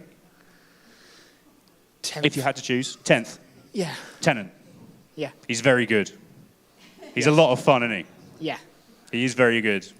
I find it hard to choose, to be honest. I love them all. If I had to choose, I might go for Smith, Matt Smith. I just like it. I like that shirt he wears. I like it when he wears a fez. I think it's a great fez. I think Peter Capaldi's really good. I could stay here and I could just say that I like all of them, and I probably would, and I'd give away the number, so I'm not going to do that. But they're all good. It's a good show. Looking forward to when it comes back later. I suppose, when is it coming back? When was it on last? I don't even remember. Earlier this year, right? Yeah. Hopefully we'll be back next year. Hopefully. We'll see how everything goes with the virus. We'll see. Do you want to read the question again, just in case anyone missed it? Since the show began in 1963, how many official numbered incarnations of the Doctor have there been in Doctor Who? Fantastic question. And I know some people in this room will definitely not know it, which I like. We'll see how they do. Let's move on to question number 6. Which actor appeared as Billy the Limpet in The Mean Machine and as Tommy Johnson in The Football Factory and currently hosts the BBC One game show The Wall? Great question. What a CV. What a CV this man has. Some big jobs. Have you seen him in The Wall? Yes. Would you like to go on The Wall? It looks like a lot of fun. It's mostly him just going, something about a wall. It's great. It's a great fun show. I'm looking forward to I think they're doing a second series of it. Looking forward to it. A great actor. But currently, this actor stars in one of your favourite TV programmes. Is that right? Soap operas. One of your favourite soap operas. That might be an extra little clue for you out there. This is an actor who appears in a soap opera currently, which is one of Irving's favourite programmes. It's my favourite soap opera, certainly. It's the best one. We know it's the best one. In fact, on Sunday, I'm going to the studios of this soap. You get to meet. Well, I'm going to do a quiz show, but hopefully that'll be on at the same time and I can meet someone. I'll see what I can do. Do you want to read the question again for everyone? Which actor appeared as Billy the Limpet in Mean Machine and as Tommy Johnson in The Football Factory and currently hosts the BBC One game show The Wall? Excellent question. Who is that man? Who is that actor and presenter? Question number 7.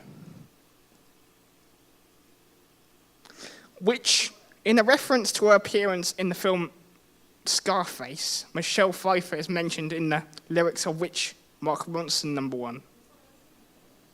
Very good. It's a big hit. Apparently Brenner was singing it earlier. Hopefully when we get to the answers, Brenner will hit us with a rendition of that song. Very much like the lead vocalist on that song. They're both, pocket rockets. Hopefully she can give us a rendition. She seems upset that she's laid herself into that one. But we'll get her to do it. We'll get her to come up and do a bit of a karaoke. A lot of times I've seen Brenner on this stage doing karaoke, so one more can't help us. But it's a big hit. Of course, this is I've maybe made it a slightly harder question by saying that it's Mark Ronson's song, but the singer on the song is much more famous. But Michelle Pfeiffer is mentioned in it, owing to a certain substance, I believe, which is used in the film Scarface. Do you want to read that one again, Irving, just in case? In a reference to her appearance in the film Scarface, Michelle Pfeiffer is mentioned in the lyrics of which Mark Ronson #1? Excellent work. Let me see what's happening in the chat. We've started a bit of an argument, I think, about Doctor Who's. So far, we've got 2 votes for Eccleston. Jack Swindlehurst and Emma Bosworth both say Eccleston.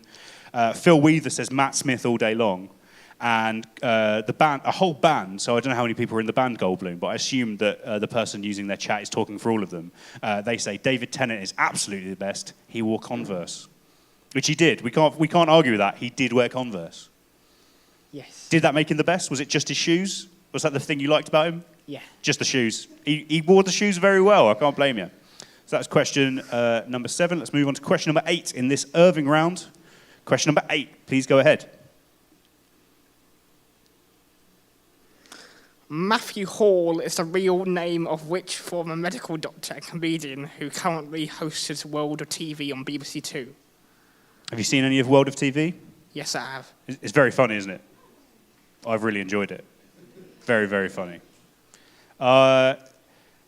We will talk about more of this later, maybe, but this comedian under his stage name maybe is doing a fundraiser for you. Is that right? Yes. Very, very exciting. He's a big, big name, and he's added himself to this cause for a live on the internet mixed bill stand-up show.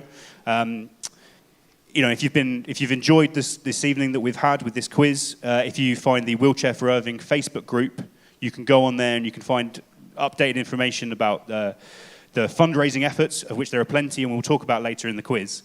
But yeah, one of them is that this comedian, along with others, is going to do a mixed bill stand-up show online. So I very much recommend getting involved. Matt Berman says Tom Baker. He likes Tom Baker. Which is I think is a good choice. And G.D. Dent says Barker, but I don't know who Barker is. There was no Barker. There was 2 Bakers, Doctor Who. There was no Barker. So hopefully just a typo. We'll see. Do you want to read that question 8 again for us, Irving? Matthew Hall is the real name of which former medical doctor and comedian who currently hosts his World of TV on BBC Two? Excellent work. Let's move to question number 9, the penultimate question in this round. There it is. In EastEnders, Adam Woody has appeared as which character continuously since 1985? You seem just extremely excited even to think about that question, because I know you love it so much. And who can blame you? What a man. We all love Woodyat. He's a hero. What's the name of that character? Earlier, Irving and his dad were telling me about the number of puns that Irving used to create based on the name of this character, this famed character. When we're doing the answers, I think we'll get you to do some then, because I think people will enjoy them. But a fantastic character, we're all aware of. There's people doing this quiz who are, in America, and I don't think they'll know this. Hopefully they will know this one, we'll see. But, hopefully you're just taking this character and making his fame international, rather than just based around the southeast. We can hope. Jack Swindlehurst says that obviously when the person said Barker, they meant Sue Barker as Doctor Who. Which I'd like. Apparently she's leaving A Question of Sport. Maybe Doctor Who could be her next stop. She's got a similar haircut to Jodie Whittaker. It could work. We never know. And Rebecca Berman says it's David Tennant. Everyone else is wrong. So you might have started some sort of fight there. We can hope. Do you want to read that question one more time before we get to the last question? In EastEnders, Adam Woodyat has appeared as which character continuously since 1985? He's only taken a couple breaks, hasn't he? He's just there. He's there the whole time. Has he been like over 3,000 episodes? Yes. He's a hero. He's a real hero. I'd love to meet him. And finally, the last round of this round number 3, Irving's questions. Question number 10. Go ahead. Both John Oliver and Rowan Atkinson have provided the voice of the Hornbill Zazoom films with what title? Very, very good with question. Which title? Very, very good question. Of course, the one with John Oliver was a remake of the first one, I believe. I think some of the songs were the same, right? But they both did the voice of the Hornbill Zazu. What is the name of that film? Are you a big fan of this film? Yes. Do you like the first one or the second one better? The original one. The original one is better, Yeah. right? It's much better. It's better. The second one's good. The first one's much better. You can't beat those songs. Yeah. Yeah, damn right. A fantastic film. I'm sure people will be aware of it. It's made a lot of money. People love it. Do you know the name of those films? They've got the same title. And do you want to read that for us one last time, Irving, and we'll wrap up this round. Both John Oliver and Rowan Atkinson have provided the voice for the Hornbill Zazu in films with which title? Excellent. Great work. So, that's 10 questions. Hopefully you've got 10 answers. He posed some tricky questions there. He's very good, very knowledgeable, particularly about his film and TV. Do you have those answers? If so, double check your answers. As always, double check them, make sure they're correct. Ensure your team name is the right. Every time I look at that, it makes me want to stab myself in the eyes. Ensure your team name is right. Make sure it's the same as it has been every time, because then I'll be able to make it work. And then press submit. It will come through to us, and I will get starting on the marking. So this is our last round before the break. So I'm going to give you 5 minutes, let's say until about 25 to get these answers in. We'll come back, we'll do the answers, and we'll take a 10-minute break before we get to the second half. So get those answers in, do your best work, and we will see you in a moment. Thank you very much. Morning light, nothing on my mind, baby. Hit me like a shot. They say can we not? The party don't start till I'm here, baby. Getting loose, getting drunk, and falling in love with the weekend. I pray to God that tonight will never stop. Going up, then we come down.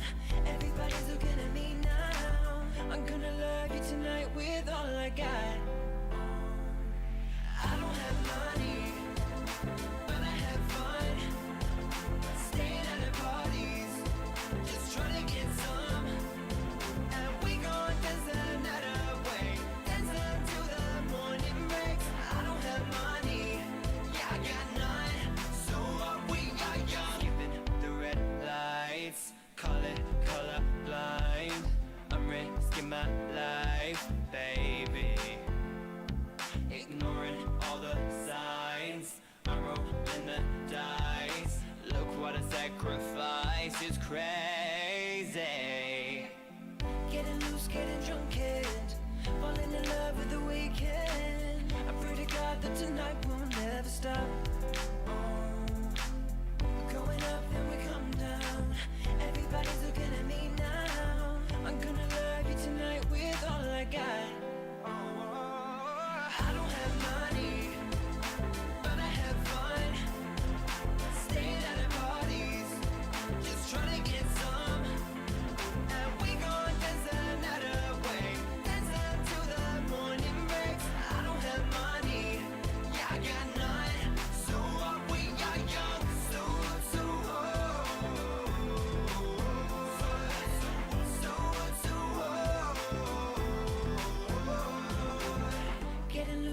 drunk kid, falling in love with the weekend, waking up with my best friend. We're going up, then we come down. Everybody's looking at me now. Why is the music so goddamn loud? I don't have money, but I have fun. Oh, yeah. Staying at the parties, just trying to get some. And we gon' dance the night away. Dancing till the morning breaks. I don't have money, yeah, I got none. So what, we are young. So what, so what? So what, so what? So what, so what? I don't have money, yeah, I got none. So what, we are young.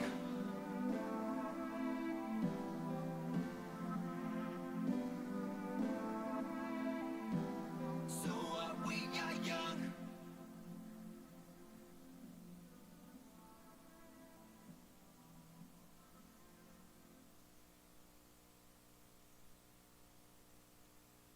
The curtain's still lowered, it's just before dawn.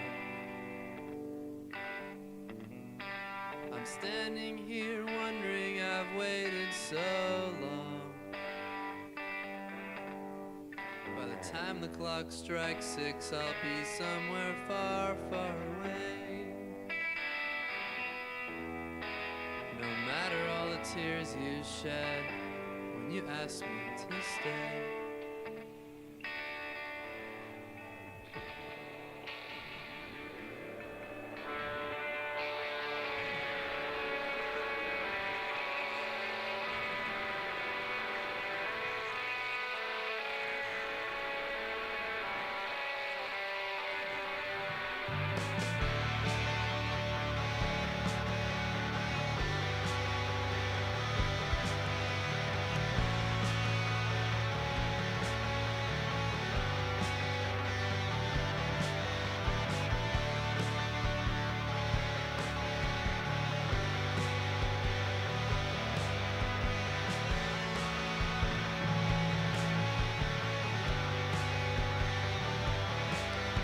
I went to the doctor, said I don't feel so good.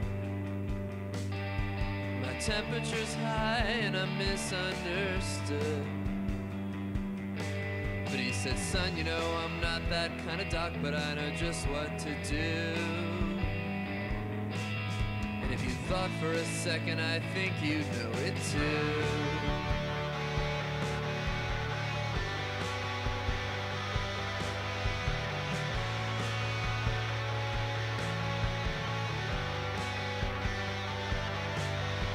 I went to the preacher, said, Father, I've sinned. I spent my whole life living out on the fringe. But he said, son, you know, well, that's not a sin, but I know just how you feel. Yeah. I think you should go out and find something real.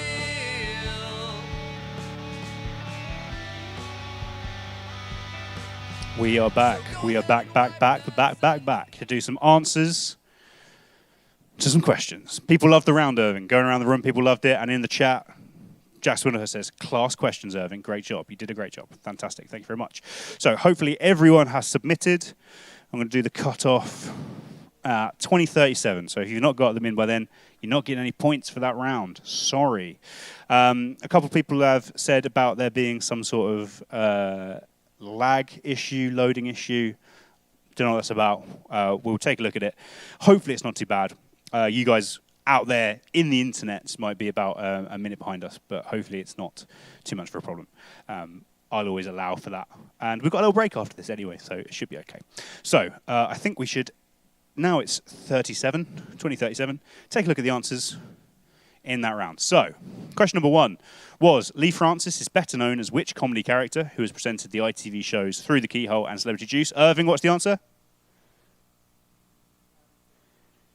Lemon. It's Keith Lemon, the Northern funny man, Keith Lemon.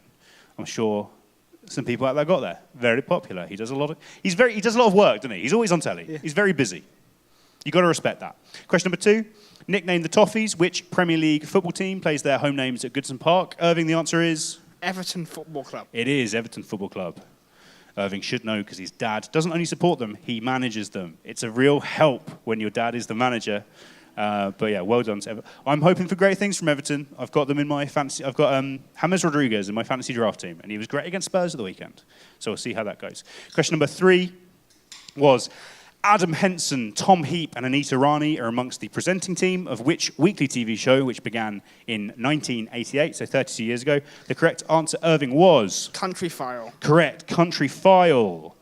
I've always thought that the file should be spelt with a PH, because they love the country. But, I mean, there's problematic reasons for that. They don't. But, it'd be a good idea. Country File. Of course, John Craven, probably the lead presenter of that. I think he's presented pretty much since it began. Question number 4. Psycho Entertainment is a British multimedia entertainment company formed by which TV personality and record executive? Irving, the answer is? Simon Cowell. Simon Cowell, of course it is. Psycho, it's the sort of first 2 sounds of his name. And, of course, he is a psycho, as we discussed. Yes. Yes. Currently convalescing, though. I think, did he break his back recently or something? Yeah. Yeah. I think he had a cycling accident or something, rock and roll. Hopefully he's doing fine. We'll see. They've replaced him with Ashley Banjo on Britain's Got Talent, which I think is a good choice. Question number 5. Since the show began in 1963, how many official numbered incarnations of the Doctor have there been in Doctor Who? We're not counting the Veil Lard. We're not counting the War Doctor. The correct answer, Irving, is? 13. 13. 13. Of course, they are, and I will try and do it off my top of my head, William Hartnell, Patrick Troughton, John Pertwee, Tom Baker, Peter Davison, Colin Baker, Sylvester McCoy, Paul McGann, Christopher Eccleston, David Tennant, Matt Smith, Peter Capaldi, and Jodie Whittaker. 13. That's question number 5. Question number 6. Which actor appeared as Billy the Limpet in Mean Machine and as Tommy Johnson in The Football Factory? Currently hosts the BBC One game show The Wall. Of course, he also appears as Mick in your favourite show, EastEnders. The correct answer is? Danny Dyer. Of course it's Danny Dyer. Danny Dyer. Blah, blah, blah. He's like that. He's a Connie. He's related to, like, royalty, isn't he, as well? Yeah. They did a show and they found out, like, he's a direct descendant of the king, of, like, William the Conqueror. Edward something. Yeah, one of the King Henrys, wasn't it? Amazing. Who knew? Who knew? He clearly gets that across in his acting style, I think. He's got that princely countenance, shall we say. Question number 7. In a reference to her appearance in the film Scarface, Michelle Pfeiffer is mentioned in the lyrics of which Mark Ronson, number 1? I think he says Michelle Pfeiffer, that white gold, of course, cocaine. The correct answer is? Uptown Funk. Uptown Funk. Brenna, come up here and give it to us. Uptown Funk, go and give it to you. No, I'm joking, it's fine. Uptown Funk, it's a hit, it's a smash. Bruno Mars, of course, the singer on that, but it is technically a number 1 for Mark Ronson. It came from his album, he produced it, he wrote it. Actually, I think also some of the lyrics were written by the novelist Michael Chabon, which is interesting. Who knew? Interesting.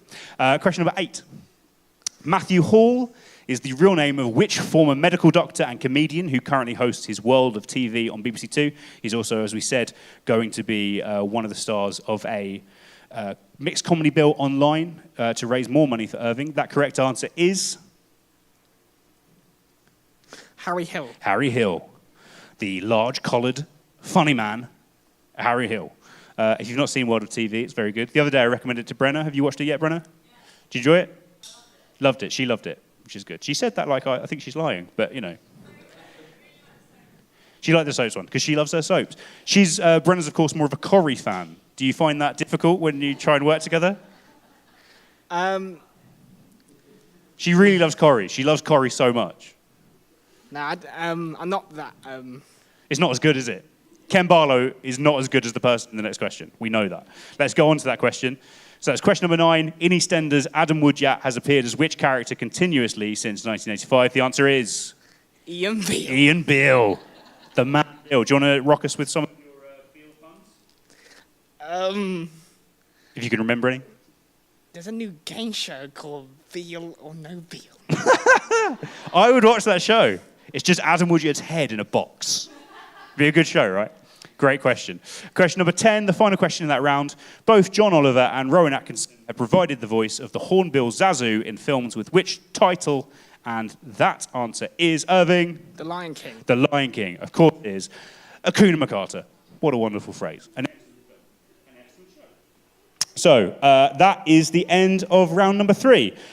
Appropriate time as any to have a break, I think. So we'll be back, let's say, at 8:45, so 20:45. Give you about 10 minutes to do so. It says right there, break time, back in 10 minutes. Grab a drink, go to the toilet. These guys are all going to go for a cigarette. They do it every time I look at them, basically. They really love cigarettes at the junction. We'll be back in a moment, in 10 minutes, with round number 4. See you in a second. Thank you. Magic man, you know you shouldn't be so surprised. I've had a lot of practice, so really there's nothing to fear. Won't all of you please sit back, relax, and watch me disappear?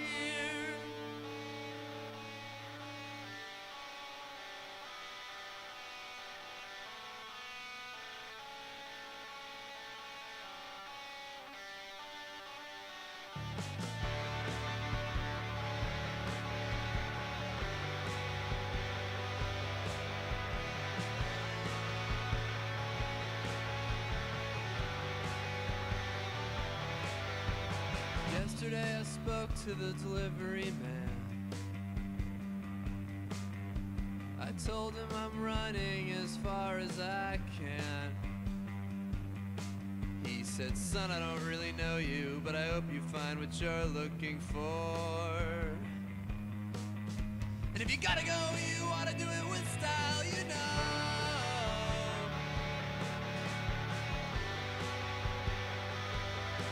Yeah, so go ahead and wipe that sad look from your eyes. I'm a magic man, you know, you shouldn't be so surprised. No, I've had a lot of practice, so really there's nothing to fear. So all of you please sit back, relax, and watch me disappear. Yeah, so all of you please sit back, relax, and watch me disappear.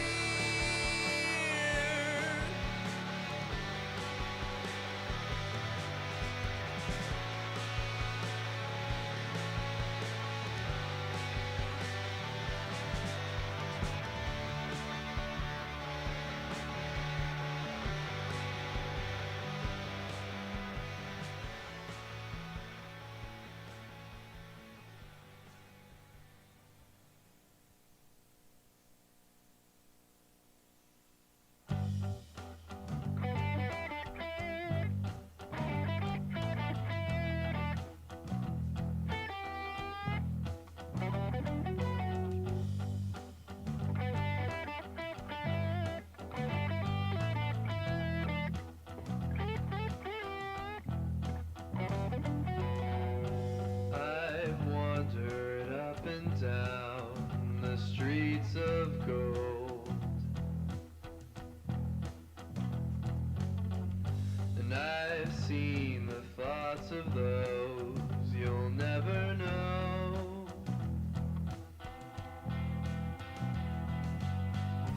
I carry wisdom that you can't ignore.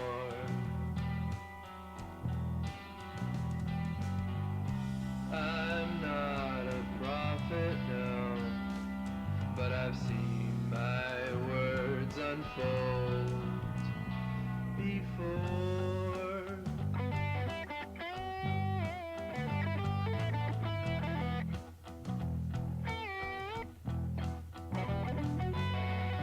And I've seen the cities crushed beneath the flood.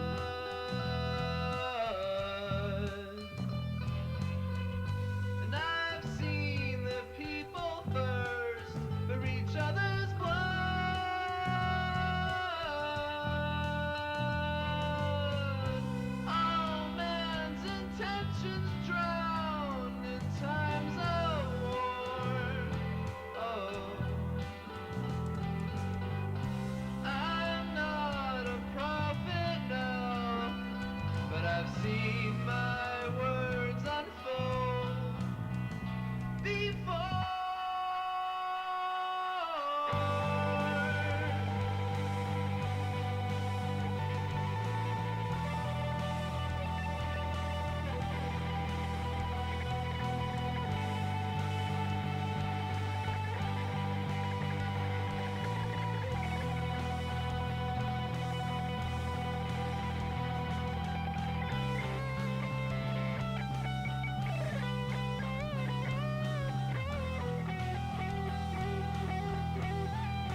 I've seen my words unfold before.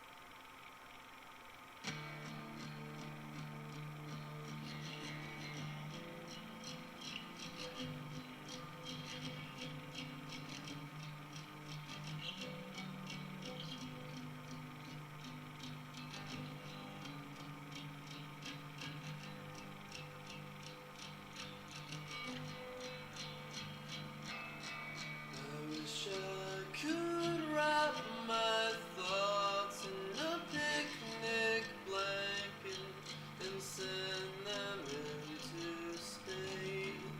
So someday an asteroid can pulverize them, gone without a trace. I wish I thoughtless and did more, that I could play sports so I could play with you. Wish I could smile naturally, dress more fashionably so I could talk to you. I wish I could wrap my thoughts in a picnic blanket and send them into space. So someday an alien can find them there and condemn the human race. I wish I could play basketball and dance at all, so you might dance with me. I wish I had the courage to sing about all the things that are really wrong with me.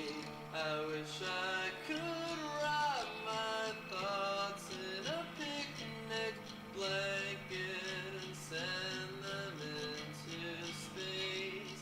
So someday an astronaut can find them there and realize that he's just like me, 'cause he can't smile naturally, can't play basketball. He'll realize that he's just like me, 'cause he can't say what he really means. And it's all the same shit, it's all the same shit, it's all the same shit, it's all the same shit. And it always has been, and it always will be, it always will be, it always will be, it always.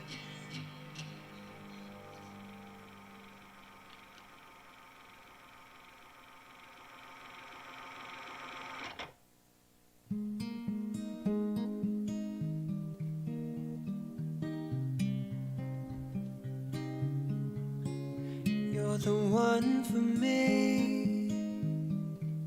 Think anybody could see. You make my heart skip a beat when I see you smiling. Yeah.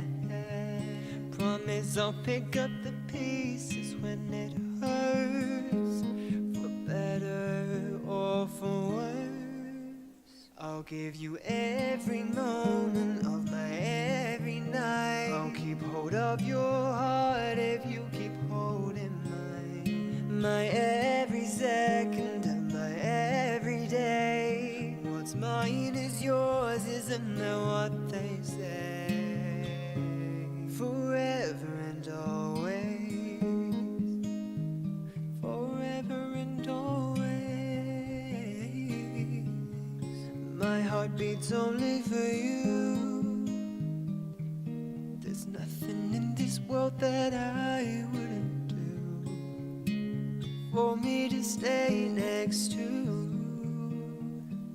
you. After all we've been through, promise Promise I'll pick up the pieces when it hurts, for better or for worse. I'll give you every moment of my every night. I'll keep hold of your heart if you keep holding mine. My every second and my every day. What's mine is yours, isn't that what they say? Forever and always, forever and always, yeah. Promise I'll pick up the pieces when it hurts, for better or for worse. I'll give you every moment of my every night. Keep hold of your heart if you keep holding mine. My every second. Lewis, hey, hey, hey. That's Lewis 1 2. Hey, hey, hey. 1 2. Lovely. Yours, isn't that what they say? Forever and always. Rattling, bit of rattling. Hello, 1 2 2 2 2. Hey. Forever and always. Forever and always.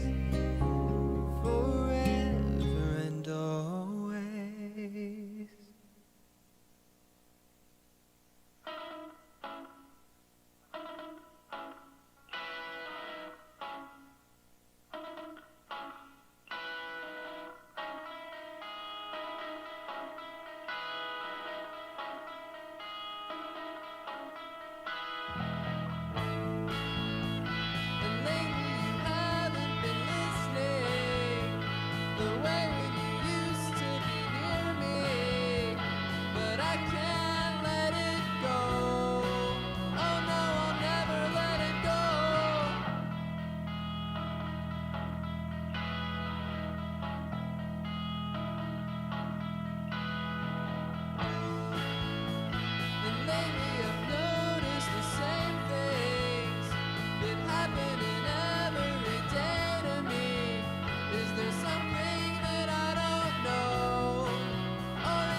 Hello, hello, hello.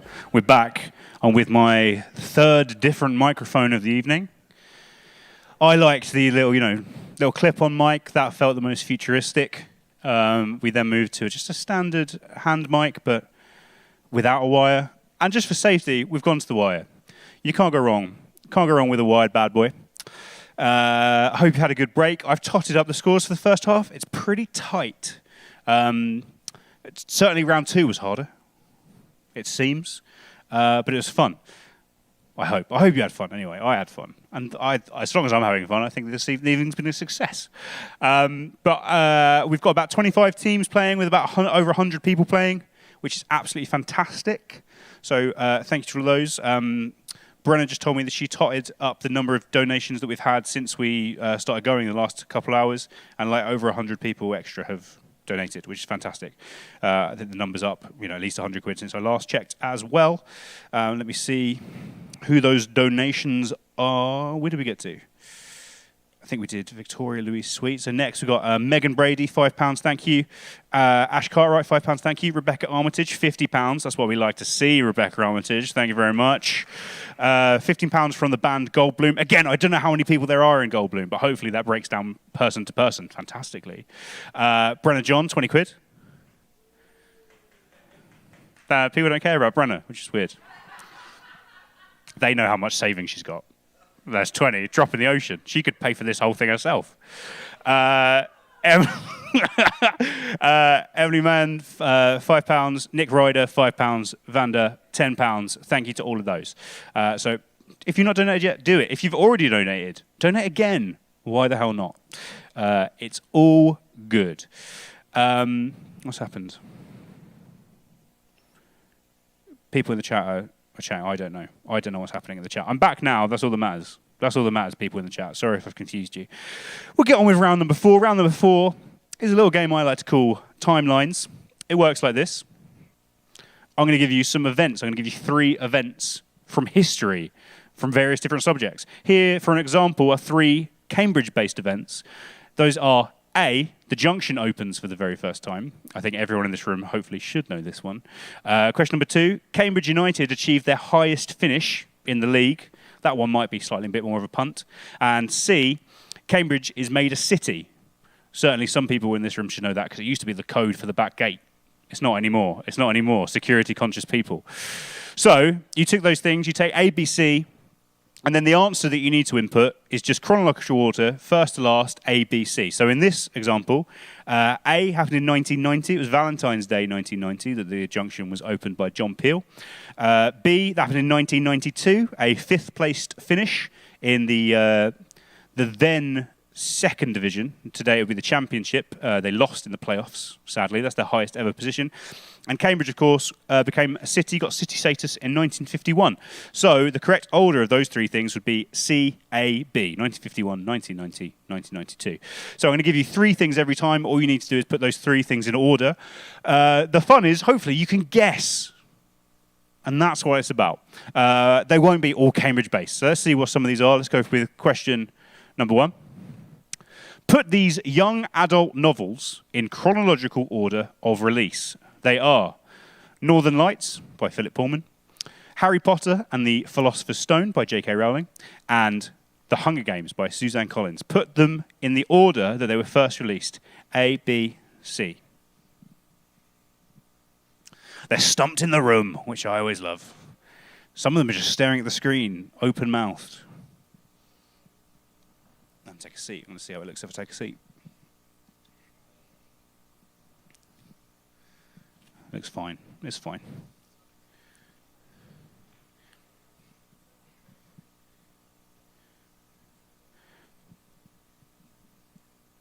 Anson, like that question, he's put the example question, he's put an amber block and a black block.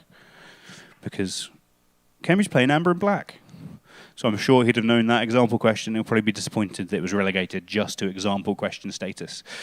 But here you are, question number 1 in this timelines round. Put these in chronological order released. First one to happen, put it first. So A, The Northern Lights. B, Harry Potter and the Philosopher's Stone. C, The Hunger Games. Put those in chronological order. Question number 2 in this round. I've clicked on the wrong bit again. I'm a mug. Question number 2. Put these famous composers in chronological order of their birth. George Frederick Handel, a big name. Ludwig van Beethoven, arguably a bigger name. C. Wolfgang Amadeus Mozart, the biggest name? Maybe. Put them in order. Who was born first? Who was born later? Who was born latest? A, B, C. You can always guess. That is the joy of the round. There's only 6 possible answers, to be honest, and there's 10 questions. So there will be repeats.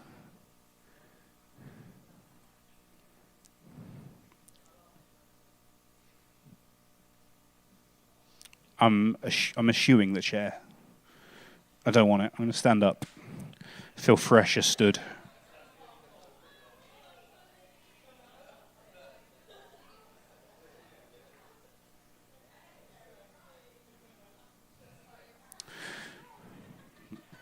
People have been a bit quiet in the chat. If you're in the chat, you're enjoying yourself, sound off in the chat. Write some comments. I like to know that you're enjoying yourselves, that you're busy.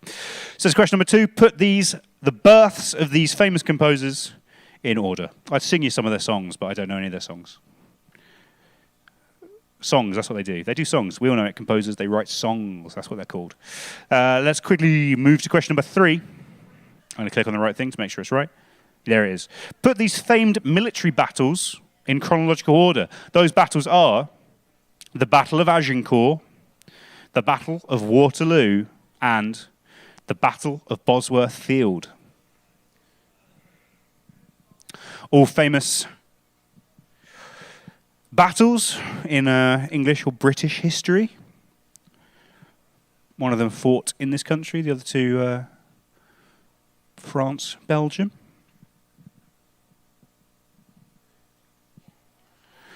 Two of them were in the same century. 2 of them were ended the same year. Swindlehurst is asked for a time check. I've just seen that come out, Jack. Currently it's 21:07, so if you want to set a time check, see how far behind we are. The lag's definitely caught up. I don't know why. I assume Sai's done something because he's a tech genius. It's his job. He laughed at that. But he's very good at it. He loves a wire. So put those famed military battles in chronological order. A, the Battle of Agincourt. B, the Battle of Waterloo. C, the Battle of Bosworth Field. Remember, all of your answers just need to be a combination of the letters A, B, and C. All of these I did randomly. I chose the events and then randomized them. So, there's a possibility that 2 questions in a row have the same answer. There's nothing wrong with that. Don't allow that to colour your judgment. There's only 6 answers. There's 10 questions. There's going to be repeats in those answers, so mix it up. That's question number 3. Question number 4. Put these British Best Actor Oscar wins in chronological order. Eddie Redmayne for The Theory of Everything, Gary Oldman for The Darkest Hour, and Daniel Day-Lewis for Lincoln. Eddie Redmayne for The Theory of Everything, Gary Oldman for The Darkest Hour, and Daniel Day-Lewis for Lincoln. Put them in order, first to last, of Oscar wins. All won Oscars. Of course, actually thinking about it, these all won Oscars for playing real historical figures. Eddie Redmayne was Stephen Hawking. Gary Oldman was Winston Churchill. And Daniel Day-Lewis, Abraham Lincoln. That one's a bit more of a giveaway. It wasn't just a film about the city of Lincoln, which would be depressing. But a lovely, lovely church. Cathedral. They call it a cathedral. The castle's nice too. Of these 3, I've only seen Daniel Day-Lewis. And to be honest, I thought it was good but dull. Not as good as There Will Be Blood. Much better performance from Daniel Day-Lewis. I drink your milkshake. That's question number 4. Put those Best Actor Oscar wins in chronological order. Question number 5. Put these Mario games in chronological order of their release. Super Mario 64, Super Mario Sunshine, Super Mario Odyssey. Put these Mario games in chronological order of their release. First one first, most recent last. The other one, bang in the middle. In the chat, Isdog says, woo, composers, yeah. She loves those composers. And she hates it when I call them songs. And Swindlehurst says, we're on time, which I'm very pleased to hear. Though I'm still in my picture. No, it's just a bit of buffer. A little bit of buffer hurt nobody. As long as you guys at home are not missing anything I'm saying, we're fine. It's okay, there's a bit of a lag. My apologies, if there is. Two of these games come out on Friday in a Super Mario All-Stars collection alongside Super Mario Sunshine. I've got it on pre-order. I'm looking forward to it. I'm not going to do anything else all weekend. Can't wait. Put these Mario games in order. Chronological order of their release. First one first, last one last. Question number 6. Put these inventions in chronological order of their creation. By this, more than anything, I'm choosing the date that they were officially presented or patented. The television, the telephone, the light bulb. What order were they invented?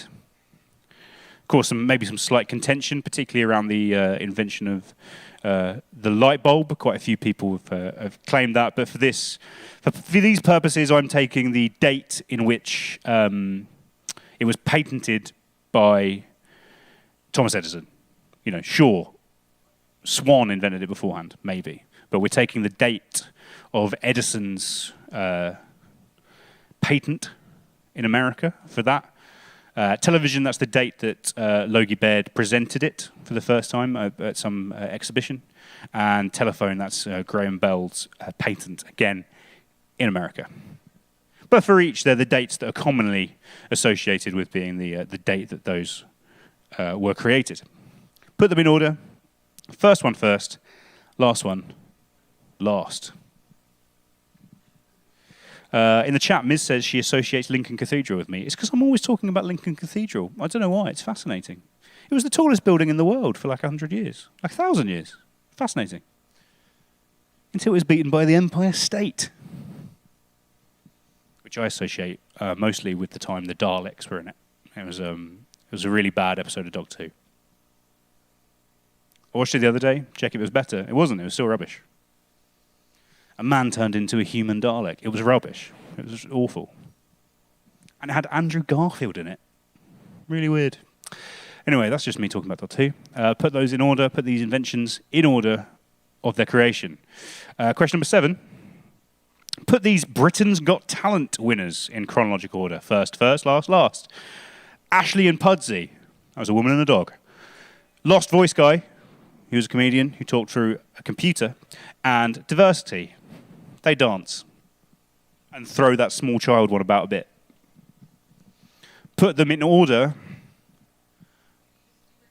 of the year that they won Britain's Got Talent. Fern Britain's Got Talons. That's what I always think of when I think of Britain's Got Talent. I think of Fern Britain with talons, which she doesn't have. She's not an eagle. She could be. She's not.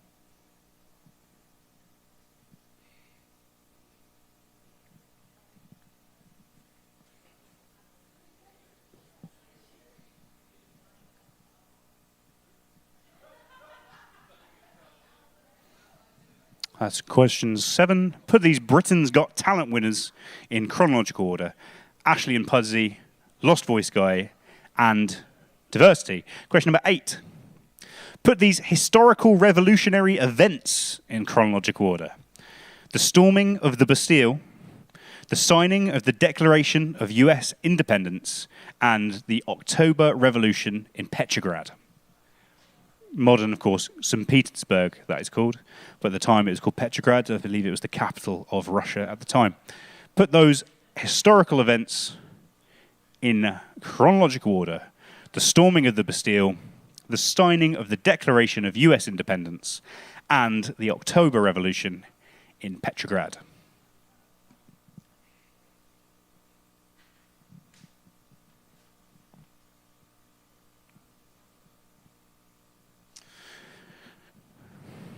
Jack Swindlehurst says, interesting fact about Lincoln Cathedral. They started with the spire and built down. Controversial, but a great choice. Not great for load bearing, but it works. If someone in the chat could also let me know what the result was in the one-day international today, that would be good as well. I'd appreciate it. I'd look at my phone, but it makes me look distracted. That's question number 8. Put those historical revolutionary events in chronological order. Question number 9, penultimate question. Put these footballing trophy wins in chronological order. Gary Brown licking his lips with a football question. Real Madrid win a record 13th European Cup. Or Champions League, but it's the same competition for all purposes. Sir Alex Ferguson wins his final trophy. Leicester City win the Premier League at 5,000 to 1 odds. Real Madrid win a record 13th European Cup. Sir Alex Ferguson wins his final trophy. And Leicester City win the Premier League at 5,000 to 1 odds.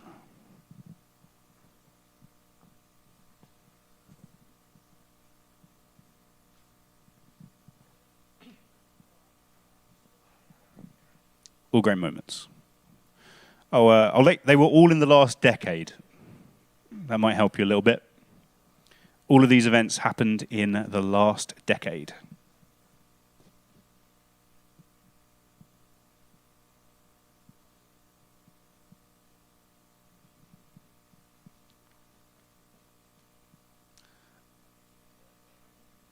And finally, your last question in this round. Put these reigns of these kings of England in chronological order. George IV, William IV, Henry IV. All the fours. Put them in order. Who came first? Who came last? George IV, William IV, and Henry IV. A, B, C. Your answer should be a combination of those. Two of these, actually, one of them followed one other, which might help.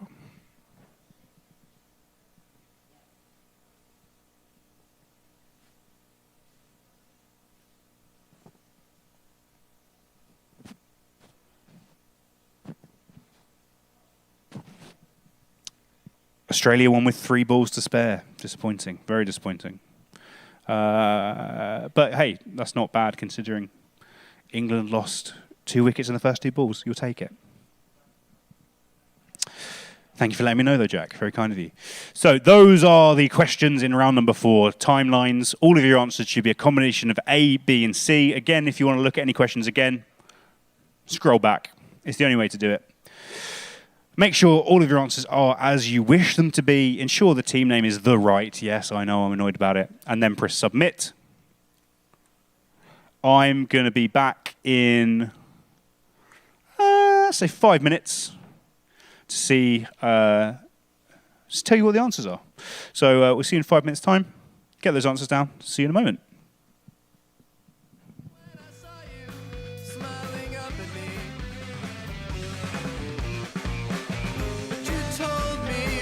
To say, and you told me how to say it when you looked into my eyes. Oh, when you looked into my eyes, I knew then that all of my troubles were gone. Oh, I thought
my name,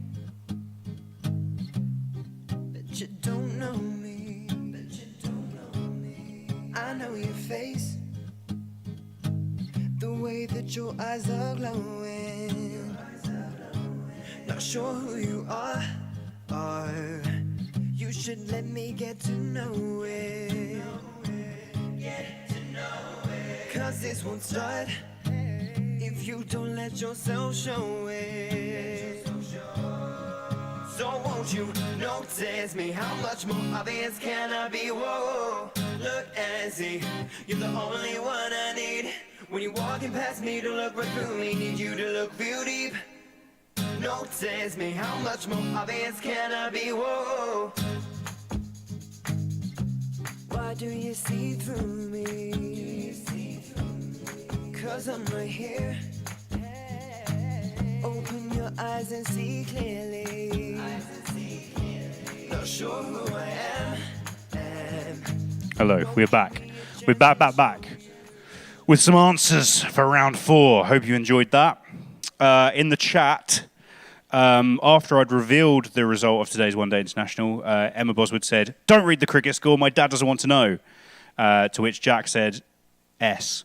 Sorry, Mr. Boswood." Luckily, she managed to mute it in time. My apologies. I didn't realise we were doing the likely lads and trying to hide from the scores of the sport in this modern age, but I respect it, and I hope you watch all 8 hours of today's One Day International, Mr. Boswood, and you enjoy it. Let me see. Have we got any more donation rolling in? I hope so. If not, I'll be very disappointed in you, all of you. No, not yet. What are you doing? Sort it out. But some very nice comments, which is very nice. So let's find out what the answers were in this next round. I'm really happy with how I used PowerPoint for this, so I hope you appreciate it. Let's see. Question number 1. Put these young adult novels in chronological order of release. They were Northern Lights, Harry Potter and the Philosopher's Stone, The Hunger Games. The Northern Lights, the first of the His Dark Materials trilogy, came out in 1995, recently adapted for BBC television. New series coming soon, I believe. The first Harry Potter and the Philosopher's Stone came out in 1997, and The Hunger Games, Suzanne Collins, came out in 2008. The correct answer is ABC. Easy. Easy as 1, 2, 3, ABC. Hopefully they're all that simple. Let's see. Question number 2. Put these composers in chronological order of their birth. Those were Handel, Mozart, and Beethoven. I don't know why they appeared in the wrong order there. That's confusing. Why has that happened? Don't know. Fun, though. Fun to find that out now. I thought I checked this. So Handel, he was born in 1675. Did most of his best work, I believe, in England in the early part of the 18th century, water music, etc. Beethoven, he was born in 1770, and Mozart was born in 1756. The correct answer then, A, C, B. Slightly different. A, C, B. Question number 3. Put these famed military battles in chronological order. They were the Battle of Agincourt, part of the 100 Years' War, the Battle of Waterloo, the final encounter of the Napoleonic Wars, and the Battle of Bosworth Field, the decisive battle in the War of the Roses. The Battle of Agincourt was in 1415. Henry V leading that one against the French. The Battle of Waterloo, Nelson versus Napoleon, 1815, and the Battle of Bosworth Field, 1485, where the Tudors defeated Richard III, Henry VII, then became king. The correct answer for that round, again, was ACB. There's not that many combinations, so, 2 ACBs in a row, nothing wrong with that. Question number 4, put these British Best Actor Oscar wins in chronological order. They were all quite recently. They were all in the last decade. They were Eddie Redmayne for The Theory of Everything, Gary Oldman for Darkest Hour, and Daniel Day-Lewis for Lincoln. Eddie Redmayne won in 2014. Gary Oldman won in 2017. Daniel Day-Lewis back in 2012. The correct answer, C-A-B. Cab. All wonderful performances. Question number 5. Put these Mario games in chronological order of their release. They were Super Mario 64, Super Mario Sunshine, and Super Mario Odyssey. Super Mario 64, of course, came out when the Nintendo 64 was released. That was in 1996. Remember getting it like it was yesterday. Super Mario Sunshine. That was Mario's first appearance on the GameCube in 2002. And Super Mario Odyssey, his most recent big adventure on the Switch. That came out in 2017. The correct answer, again, ABC. ABC. Simple. Question number 6. Put these inventions in chronological order of their creation. They were the television, the telephone, the light bulb. The television was first shown in the first technology that we now use today, the first version of that, by John Logie Baird in 1925. The telephone, first demonstrated by Alexander Graham Bell when he called his mate and said, "Come here, I need you," in 1876. And the light bulb was patented, even though it probably wasn't actually invented by Thomas Edison, and certainly the filament that he used was far weaker than the one that Thomas Swan would go on to use. It was 1879. The correct answer, BCA. Slightly harder one. The telephone and the light bulb came very close, and the telephone came before. Perhaps surprising, considering how useful light bulbs are. Telephones are also useful, but less vital, perhaps. Question number 7. Put these Britain's Got Talent winners in chronological order. Those were Ashley and Pudsey, Lost Voice Guy, and Diversity. Ashley and Pudsey won back in 2012, I think the 5th or 5th series, something like that. Lost Voice Guy a lot more recently, 2 years ago, in 2018. And Diversity, they won the 3rd series in 2009, beating Susan Boyle famously. So the correct answer there is CAB. Again, C-A-B. Question number 8. Put these historical revolutionary events in chronological order. They were the storming of the Bastille, the signing of the Declaration of US Independence, and the October Revolution in Petrograd. Storming of Bastille, of course, happened on the 14th of July, 1789, that started the French Revolution. The signing of the Declaration of Independence, famously, July the 4th, 1776. And the October Revolution, unsurprisingly, happened in October of the year 1917. Correct answer was B-A-C. Battersea Art Centre. B-A-C. Question number 9. Put these footballing trophy wins in chronological order. They are: Real Madrid win a record 13th European Cup. Sir Alex Ferguson wins his final trophy. And Leicester City win the Premier League at 500-1 odds. Real Madrid won a 3rd European Cup in 3 years, a 4th in 5 years in 2018.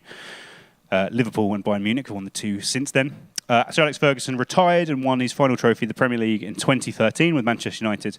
And Leicester City won the Premier League at 5,000-1 odds, of course, in 2016. It was a year where lots of weird stuff happened. I don't know if you remember. It was BCA in that circumstance. So Ferguson, Leicester, Real Madrid. And finally, question number 10. Put the starts of these reigns of British kings in chronological order. They're all the fourths: George, William, and Henry. George came to the throne following his father, George III, in 1820. William IV followed him 10 years later in 1830. And Henry IV, way back in 1399. Correct answer was C-A-B. Henry IV, George IV, William IV. C-A-B. That is your lot for that round. Hope you enjoyed it. So we move on to the final round, and the final round in all my quizzes, as always, is a connections round. They love it. Chris and Brenner seem very confused if they love it or not in this round, but hopefully it'll be fine. So connections round, it's general knowledge. It's like all the rounds, it's general knowledge, but there's a little twist. So you're going to see 10 questions. The first 9 questions will be about all sorts of things. However, all or part of the answer, and sometimes it will be hidden in the answer, will come together in some way to combine to form a connection. Question number 10 will be, what is that connection? If you get the connection right, you'll get 6 points for that answer. So worth getting that connection, and if you get the connection early, you can then work back and try and fill in some other answers. But otherwise, it's just general knowledge. Try and concentrate on the first 9 questions. Let's see how we do. Question number 1. Question number 1.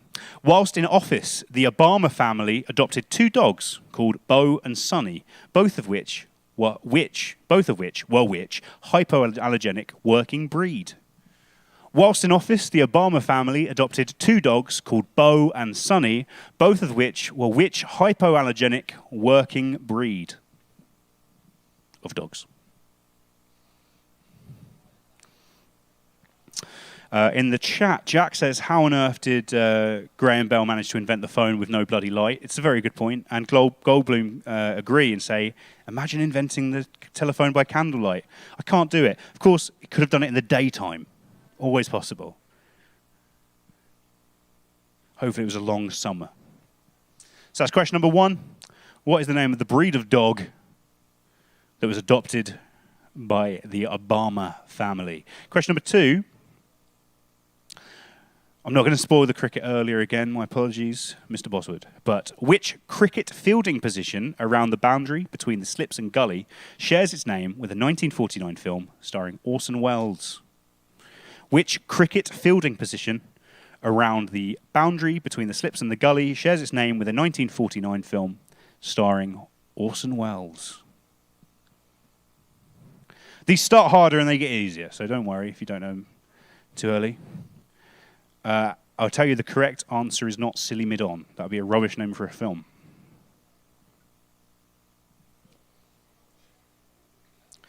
Which cricket fielding position around the boundary between the slips and the gully shares its name with a 1949 film starring Orson Welles?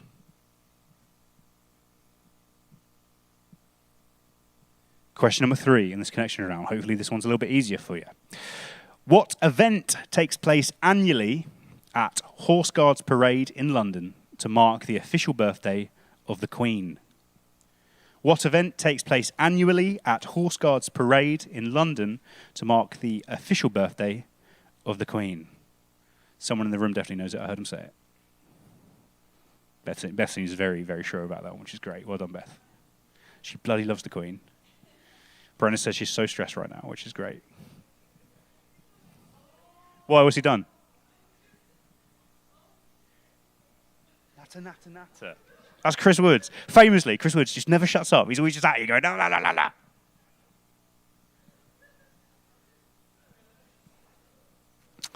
They're in love. It's a beautiful thing. So that's question 3. What event takes place annually at Horse Guards Parade in London to mark the official birthday of Her Majesty the Queen? Question number 4. Which divorced wife of Henry VIII was originally betrothed to his older brother Arthur and is buried at Peterborough Cathedral? Another cathedral. People love cathedrals. Which divorced wife of Henry VIII was originally betrothed to his older brother Arthur and is buried at Peterborough Cathedral? There's 6 wives. Brenna's going through them, which is great to see. She's working it out. 2 of them were divorced, so it's one of those 2. Then think about which one might have been betrothed to his older brother, and then think about which one might be buried in Peterborough. A fate worse than death.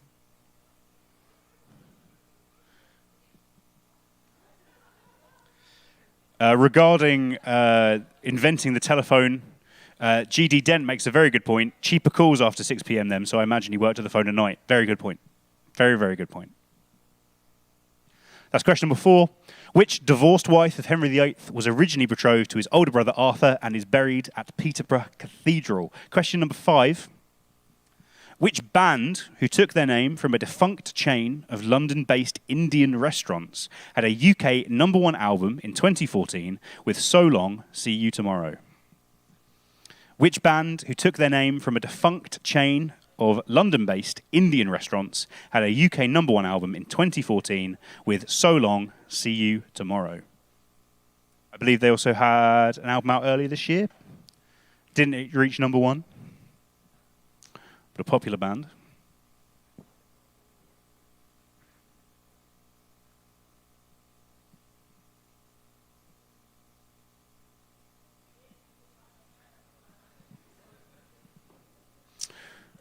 Which band had a UK #1 album in 2014 with So Long, See You Tomorrow? Question number 6.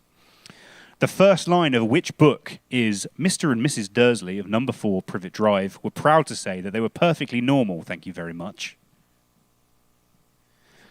The first line of which book is Mr. and Mrs. Dursley of No. 4 Privet Drive were proud to say that they were perfectly normal, thank you very much?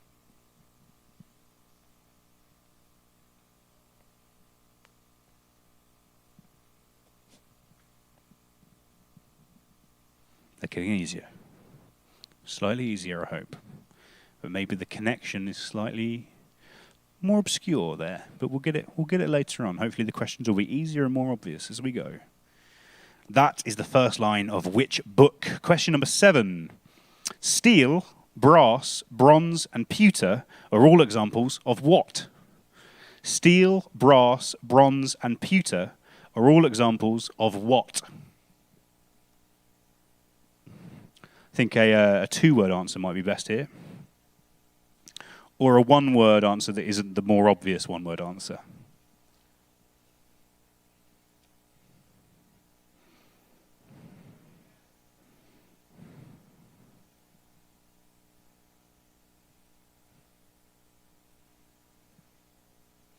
Steel, brass, bronze, and pewter are all examples of what?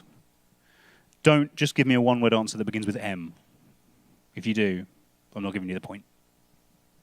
Steel, brass, bronze, and pewter.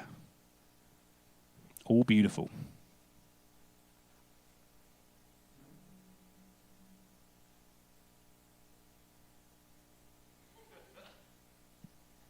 Question number 8. What B means an activity or cause that is fashionable and popular, resulting in increasing support that people are said to jump onto? Which B, for Bravo, means an activity or cause that is fashionable and popular, resulting in increasing support that people are said to jump onto?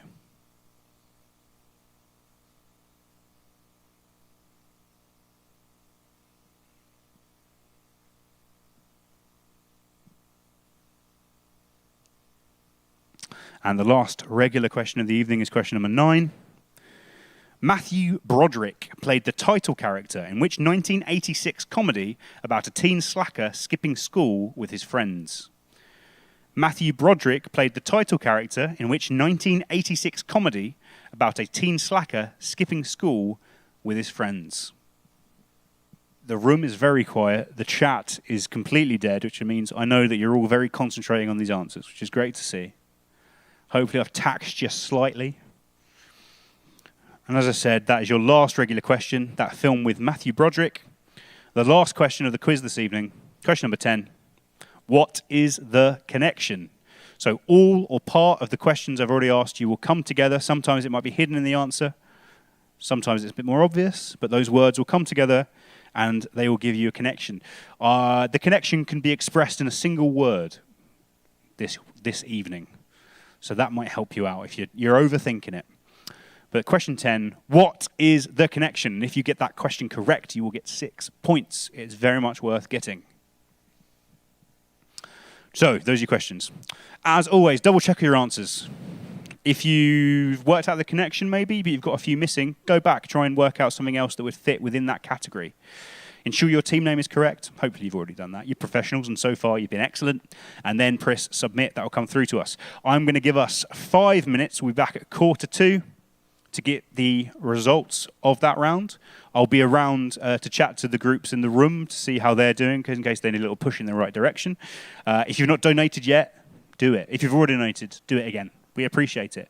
And we'll be back in a few minutes' time. See you in a second. When you're walking past me, don't look right through me. Need you to look real deep. Notice me, how much more obvious can I be? Whoa.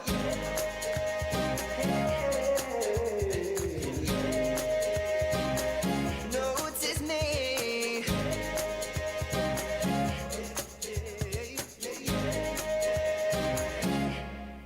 So won't you notice me? How much more obvious can I be? Whoa. Look and see, you're the only one I need. When you're walking past me, don't look right through me. Need you to look real deep. Notice me, how much more obvious can I be? Whoa. When you're walking past me, don't look right through me. Need you to look real deep. Notice me, how much more obvious can I be? Whoa.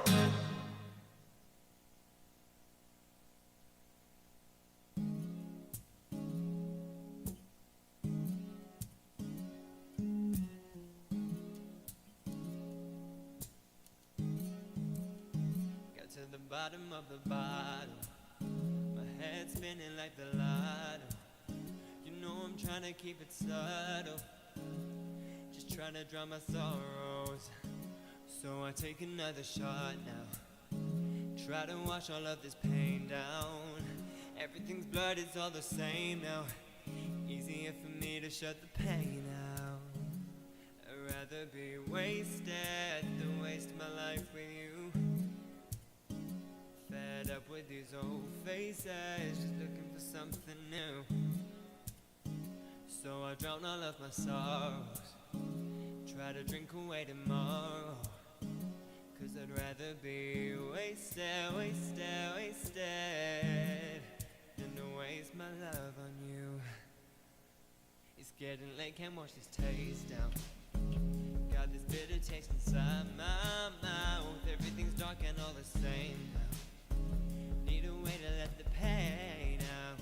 Found my serenity asleep. I woke, I always thought that you would catch me, but now the odds are stacked against me. I guess I have to set myself free. I'd rather be wasted than waste my life with you.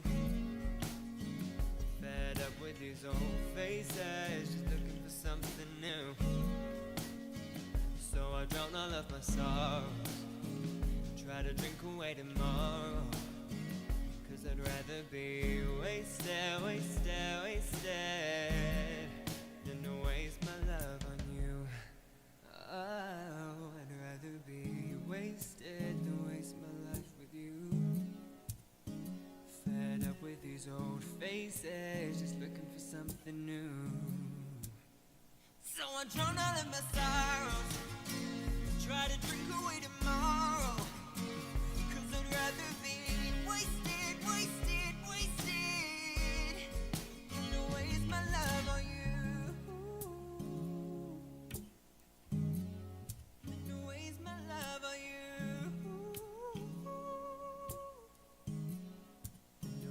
My love on you.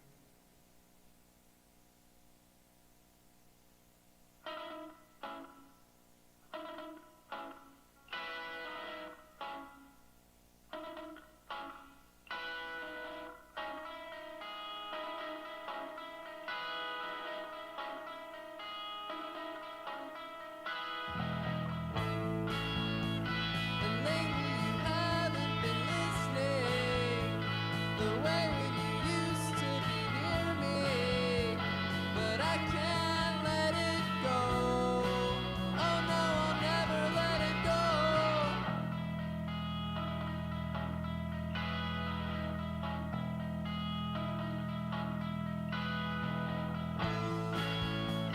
And lately I've noticed the same things that happen in every day to me. Is there something that I don't know? Or is there anything at all? Can't lose control, can't lose control, can't lose control. I can't lose control, can't lose control. I'm back. We're back in the room. Hopefully you have all submitted your answers. I'm going to give you maybe 2 minutes. Let's take it to 21:47 to get them in, because I know everyone likes to take as much time as they possible on the connections round, agonizingly trying to get those final answers here.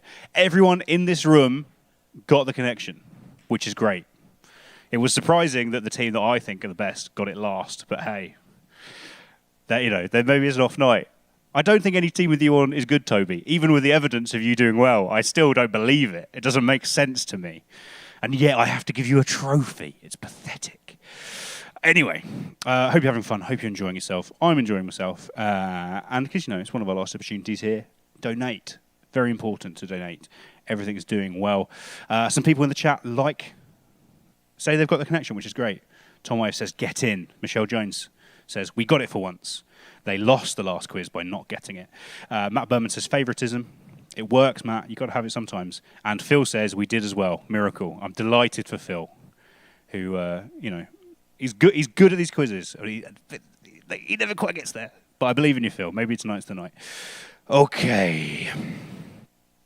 So what we're going to do, we're going to get the answer to these questions. We're then going to have about another 10-minute break while I find out who's won. We'll come back, I'll call the winner, and then we'll have a few last words, hopefully, from Irving about future money-raising events that we've got coming up to get him this chair. So, for now, we're 3 minutes. Those couple minutes have gone. Let's find out what the connections were in that round. If you're not submitted by now, sorry, I'm not accepting your answers. Sorry. Here we are. Question number 1. Whilst in office, the Obama family adopted 2 dogs called Bo and Sonny, both of which were hypoallergenic working breed. A lot of people in this room guessed similar-looking dogs. I don't know if anyone actually got round to the correct answer in the end. The correct answer, Portuguese water dog. Portuguese water dog. Kind of looks like it's like a cockapoo-ish sort of dog. Very curls, black curls. It's a real dog though, Brenna. She's not heard of it. She knows dogs. Crufts, and that's Crufts. Question number 2. Which cricket fielding position around the boundary between the slips and gully shares its name with the 1949 film starring Orson Welles? Did anyone in the room get this one? Third man, correct. The third man is the name of the film. Third man is the name of the fielding position. Very well done to that team. Question number 3. The event that takes place annually in Horse Guards Parade to mark the official birthday of the Queen. She gets 2 birthdays. And, that's not even the worst thing that she does. It's Trooping the Colour. Trooping the Colour. The divorced wife of Henry VIII that was originally betrothed to his older brother Arthur and is buried at Peterborough Cathedral. Of course, it must be his first wife, because why else would he then marry her? Unfortunately, his brother Arthur died. That's why he was a bit of a crazy king, because he was never supposed to be king. That is Catherine of Aragon. Catherine of Aragon. Buried in Peterborough Cathedral. Go look at it. It's the only thing worth going to in Peterborough. Question number 5. Which band, who took their name from a defunct chain of London-based Indian restaurants, had a UK #1 album in 2014 with So Long, See You Tomorrow? That's Bombay Bicycle Club. Question number 6, there is. The first line of which book is Mr. and Mrs. Dursley of No. 4 Privet Drive were proud to say they were perfectly normal. Thank you very much. Of course, their author loves things being perfectly normal as well, apparently. That is Harry Potter and the Philosopher's Stone, aforementioned in this quiz. Question number 7. Steel, brass, bronze, and pewter are all examples of what? I already told you I wouldn't accept just metal. That would be too obvious. The correct answer is they're metal alloys. They're alloys. I'll accept just alloys as well. They're made of combinations of metals and other things. Brass, I can't remember. Bronze is copper and tin. I remember that one. I think steel is iron and carbon. Which B means an activity or cause that is fashionable and popular, resulting in increasing support that people are said to jump onto. Of course, that's a bandwagon. And question number 9. Matthew Broderick played the title character in which 1986 comedy about a teen slacker skipping school with his friends? That's Ferris Bueller's Day Off. Wonderful film. Alan Ruck. Very funny in it. Question 10. What is the connection? So you've got water, third, colour, Catherine, bicycle, Potter, alloy, and wagon. They're all types of, and Ferris, they're all types of wheel. Wheels, there they are, a Ferris wheel. People like that, people happy with it. Wagon wheels, a colour wheel. I love this. I searched third wheel. This is the first picture. It's just a freaky guy standing behind 2 people kissing. He's the third wheel. I really like that.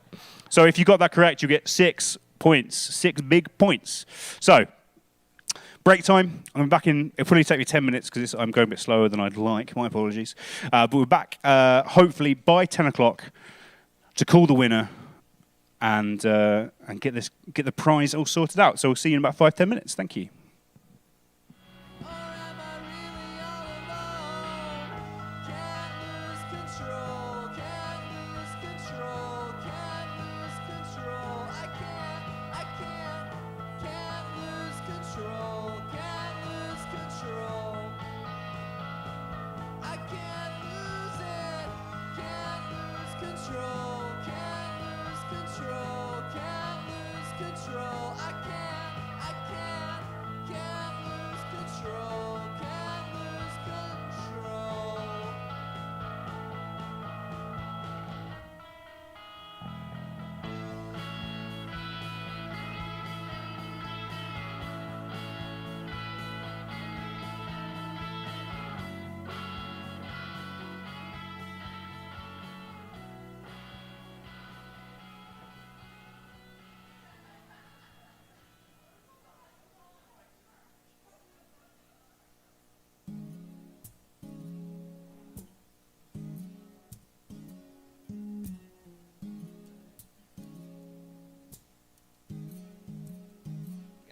bottom of the bottle.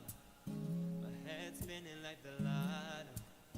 You know I'm trying to keep it subtle, just trying to drown my sorrows. So I take another shot now, try to wash all of this pain down. Everything's blurred, it's all the same now. Easier for me to shut the pain out. I'd rather be wasted than waste my life with you. Fed up with these old faces, just looking for something new. So I drown all of my sorrows, try to drink away tomorrow. 'Cause I'd rather be wasted, wasted, wasted than to waste my love on you. It's getting late, can't wash this taste down. Got this bitter taste inside my mouth. Everything's dark and all the same now. Need a way to let the pain out. Found my serenity asleep. I woke, I always thought that you would catch me, but now the odds are stacked against me. I guess I have to set myself free. I'd rather be wasted than waste my life with you. Fed up with these old faces, just looking for something new. So I drown all of my sorrows, try to drink away tomorrow. 'Cause I'd rather be wasted, wasted, wasted than to waste my love on you. Oh, I'd rather be wasted than waste my life with you. Fed up with these old faces, just looking for something new. So I drown all of my sorrows, try to drink away tomorrow. 'Cause I'd rather be wasted, wasted, wasted than to waste my love on you. Than to waste my love on you. Than to waste my love on you.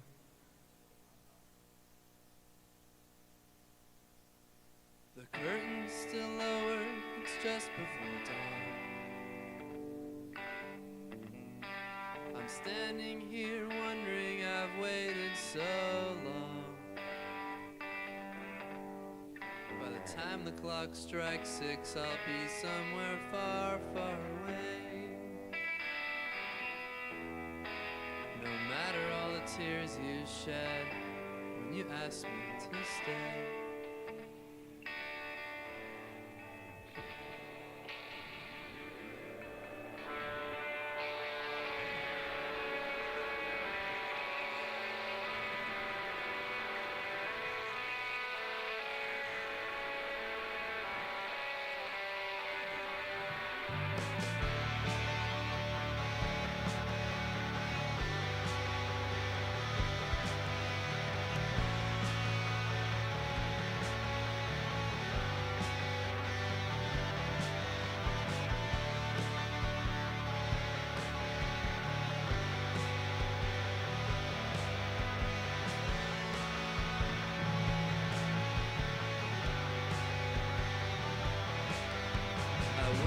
Doctor said I don't feel so good. My temperature's high and I'm misunderstood. But he said, son, you know I'm not that kind of doc, but I know just what to do. And if you thought for a second, I think you know it too.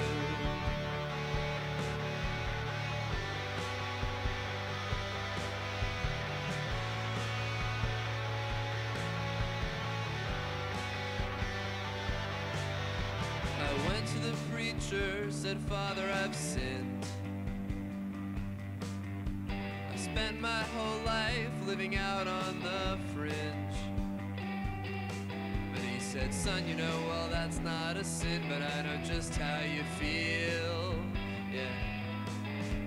I think you should go out and find something real.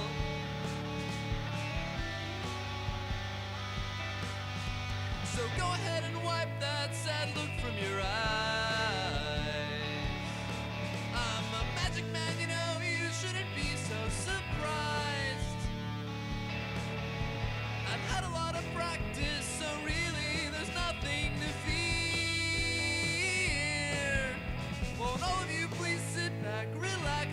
watch me disappear.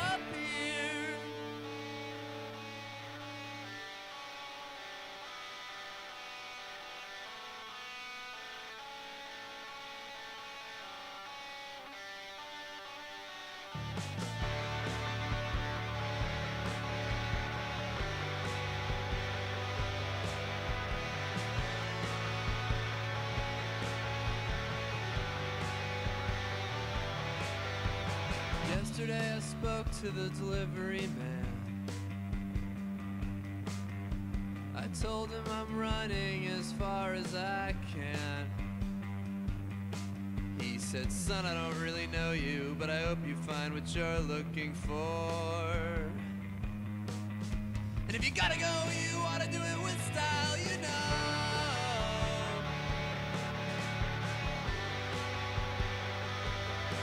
Yeah, so go ahead and wipe that sad look from your eyes. I'm a magic man, you know, you shouldn't be so surprised. No, I've had a lot of practice, so really there's nothing to fear. So all of you please sit back, relax, and watch me disappear. Yeah, so all of you please sit back, relax, and watch me disappear.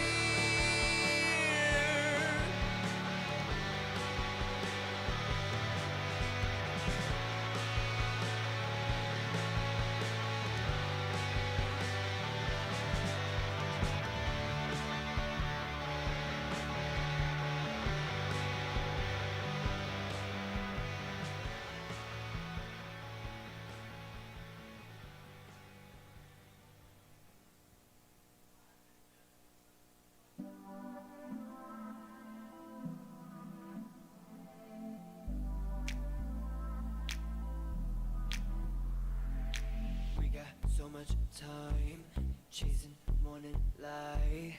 Nothing on my mind, baby. Hit me like a shot. They say, can we not? The party don't start till I'm here, baby. Getting loose, getting drunk, and falling in love with the weekend. I pray to God that tonight won't ever stop. Going up, then we come down. Everybody's looking at me now. I'm gonna love you tonight with all I got. I don't have money, but I have fun. Staying at the parties, just trying to get some. And we gon' dance the night away, dance until the morning breaks. I don't have money, yeah, I got none. So are we are young. Skipping the red lights, call it color blind. I'm risking my life, baby. Ignoring all the signs, I'm rolling the dice. Look what a sacrifice is crazy. Getting loose, getting drunk, falling in love with the weekend. I pray to God that tonight won't never stop. Going up, then we come down. Everybody's looking at me now. I'm gonna love you tonight with all I got. I don't have money, but I have fun. Staying at the parties, just trying to get some. And we gon' dance the night away, dance until the morning breaks. I don't have money, yeah, I got none. So are we are young. So I'm going to go back on. I'm going to call the winner. I'll have a little chat with them. And then we'll come back to you. And I think we'll just do it. I'll have a couple of like bullet points for the stuff that will come up on the screen down here. But you and me can just have a chat about them. I think that's probably the best way instead of you just reading it, okay? Happy with that? You've done a great job. Everybody's looking at me now. Why is the music so goddamn loud? I don't have money, but I have fun. Might as well have. Staying at the parties, just trying to get some. And we gon' dance the night away, dance until the morning breaks. I don't have money. Hello, we are back. It took me about 10 minutes, and then we've been doing tech stuff, so I'm glad that I managed to do everything in time. And I seem to be right back. It seems the lag's completely sorted. Well, we did it. It was a great success this whole evening. So, we've got a winner. I need to call that winner and talk to them on loudspeaker. Is it going to be one of the teams in here? Maybe. Maybe, it could be. But it was pretty tight at the top. The winning score was 52, which is very strong out of 55. There was a couple of 150 and then a few 50s. 151 and then a few 50s. So very, very tight. I'm going to call this phone number now and have a chat down the loudspeaker of my phone into the microphone.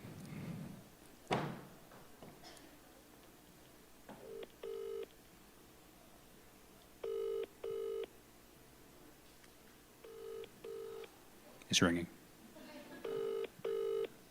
They've not answered yet.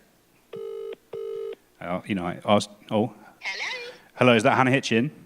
Oh my God, Lewis Jones. Hello, how are you? I'm okay. How are you? Yeah, I'm not bad, thank you. You've won the quiz. We have not won the quiz. You have won the quiz. Yeah, you have. Big congratulations. Round of applause. You never win the quiz. Of all the teams that did my quiz over lockdown, you were the team that did the most well without ever winning the quiz. And now you have finally won the quiz. It is exciting. 52 out of 55, so very, very strong. You are only 1 point ahead of the team behind you. Amazing. I was literally just saying to my sister, now we got more than that wrong. There's no way we've won. No, you did very, very well. Do you want to give some shouts out to your team? Yeah, like I've been playing on Zoom tonight with my mum and my dad and my sister, and we were like the team that went through to all the way through lockdown as well. Thank you very much, Lewis Jones, for doing all the quizzes. It's been a pleasure. I'm glad to have entertained. I hope you had fun. Your team name was Quiz Tarrant, is that correct? Yes, that is correct. Great. So that is now going to be written in this room that I'm in now on a plaque for the rest of time. That is beyond exciting. Good. I'm glad you enjoyed it. Well done. It was very well deserved. You're a very, very good team. Everyone in the chat is very excited that you've won. And yeah, well done. Any final words? For this, not for life. That's too much pressure. I can't think of what to say. Doesn't matter. Thank you, and I hope that lots of money has been raised. It has. It has definitely done that. We'll get to that. So thank you very much for your support, Hannah, and well done all of Team Quiz Tarrant. Excellent. Thank you. My pleasure. Goodbye. Well done, Hannah Hitchin and Quiz Tarrant. They did a wonderful job. They won the quiz 52 out of 55, which is very, very strong. So well done to them. So I hope you had fun. Of course, the real winner, charity, it's the one that really matters. And let me check where we are at the donation. Give it a bit of a refresh. Where are we at? We had one more donation in from Sandra Walker. So we're up to £7,867. Woo! Let's get a big totalizer. If you've not donated yet, do it. It's never too late. Share the information that we've put on the event page. I've shared it on my own personal Facebook page. And also you can go to the Wheelchair for Irving page to see the information all about that. Someone's phone went off. We're like 5 minutes from the end. Sloppy. But before we go, we're just going to have a chat with Irving about some of those future fundraising events. So people are collectively walking the distance between Land's End and John O'Groats. Is that correct? Yes. That's a big walk. Big walk. Who's doing it? Do you know some of the names that are doing it? Katie? Katie. She's doing it? Of course she is. What bit are you doing, Katie? The commute to work bit. It's the bit that works. But metaphorically, you're going to choose somewhere a bit more beautiful, more Scotland. What sort of distance do you think you're going to be doing? As much as you can do. She's a trooper. She's going to do it. What's the total distance? Anyone know? I haven't got that in my stats pack. It's a lot. It's a lot, though. It's a big walk. There's lots of you doing it, so it's a great team effort to raise some more money. So please do sponsor them if you look at the information. And, of course, the big thing is that mixed bill stand-up. We're calling it Stand Up for Irving. Harry Hill is he's confirmed. Yes. And he's a big name. Yes. And one of your faves. Yes. So very exciting. And there's some other people in the pipeline, right? Yeah. And that's the one that you're really looking forward to? Yeah. Yeah, because it's more fun than walking and going other places, isn't it? And there's going to be other events, and they're all on the Wheelchair for Irving Facebook page. Is that right? Yeah. Okay, great. Is there anything else you wanted to say to the people? Thanks. Good. It's a good word to say. Thank you very much. So big round of applause for Irving, the man of the hour. He's done a fantastic job. I hope you've had fun. I've enjoyed it. If you want to donate more money, you can do it. It's online. If you enjoy my quizzes, I'm going to be back next month. Watch this space on my Facebook page. I hope you've had fun. We've all had fun. We've raised money. That's what matters. I love you very much. Peace out. Bye-bye.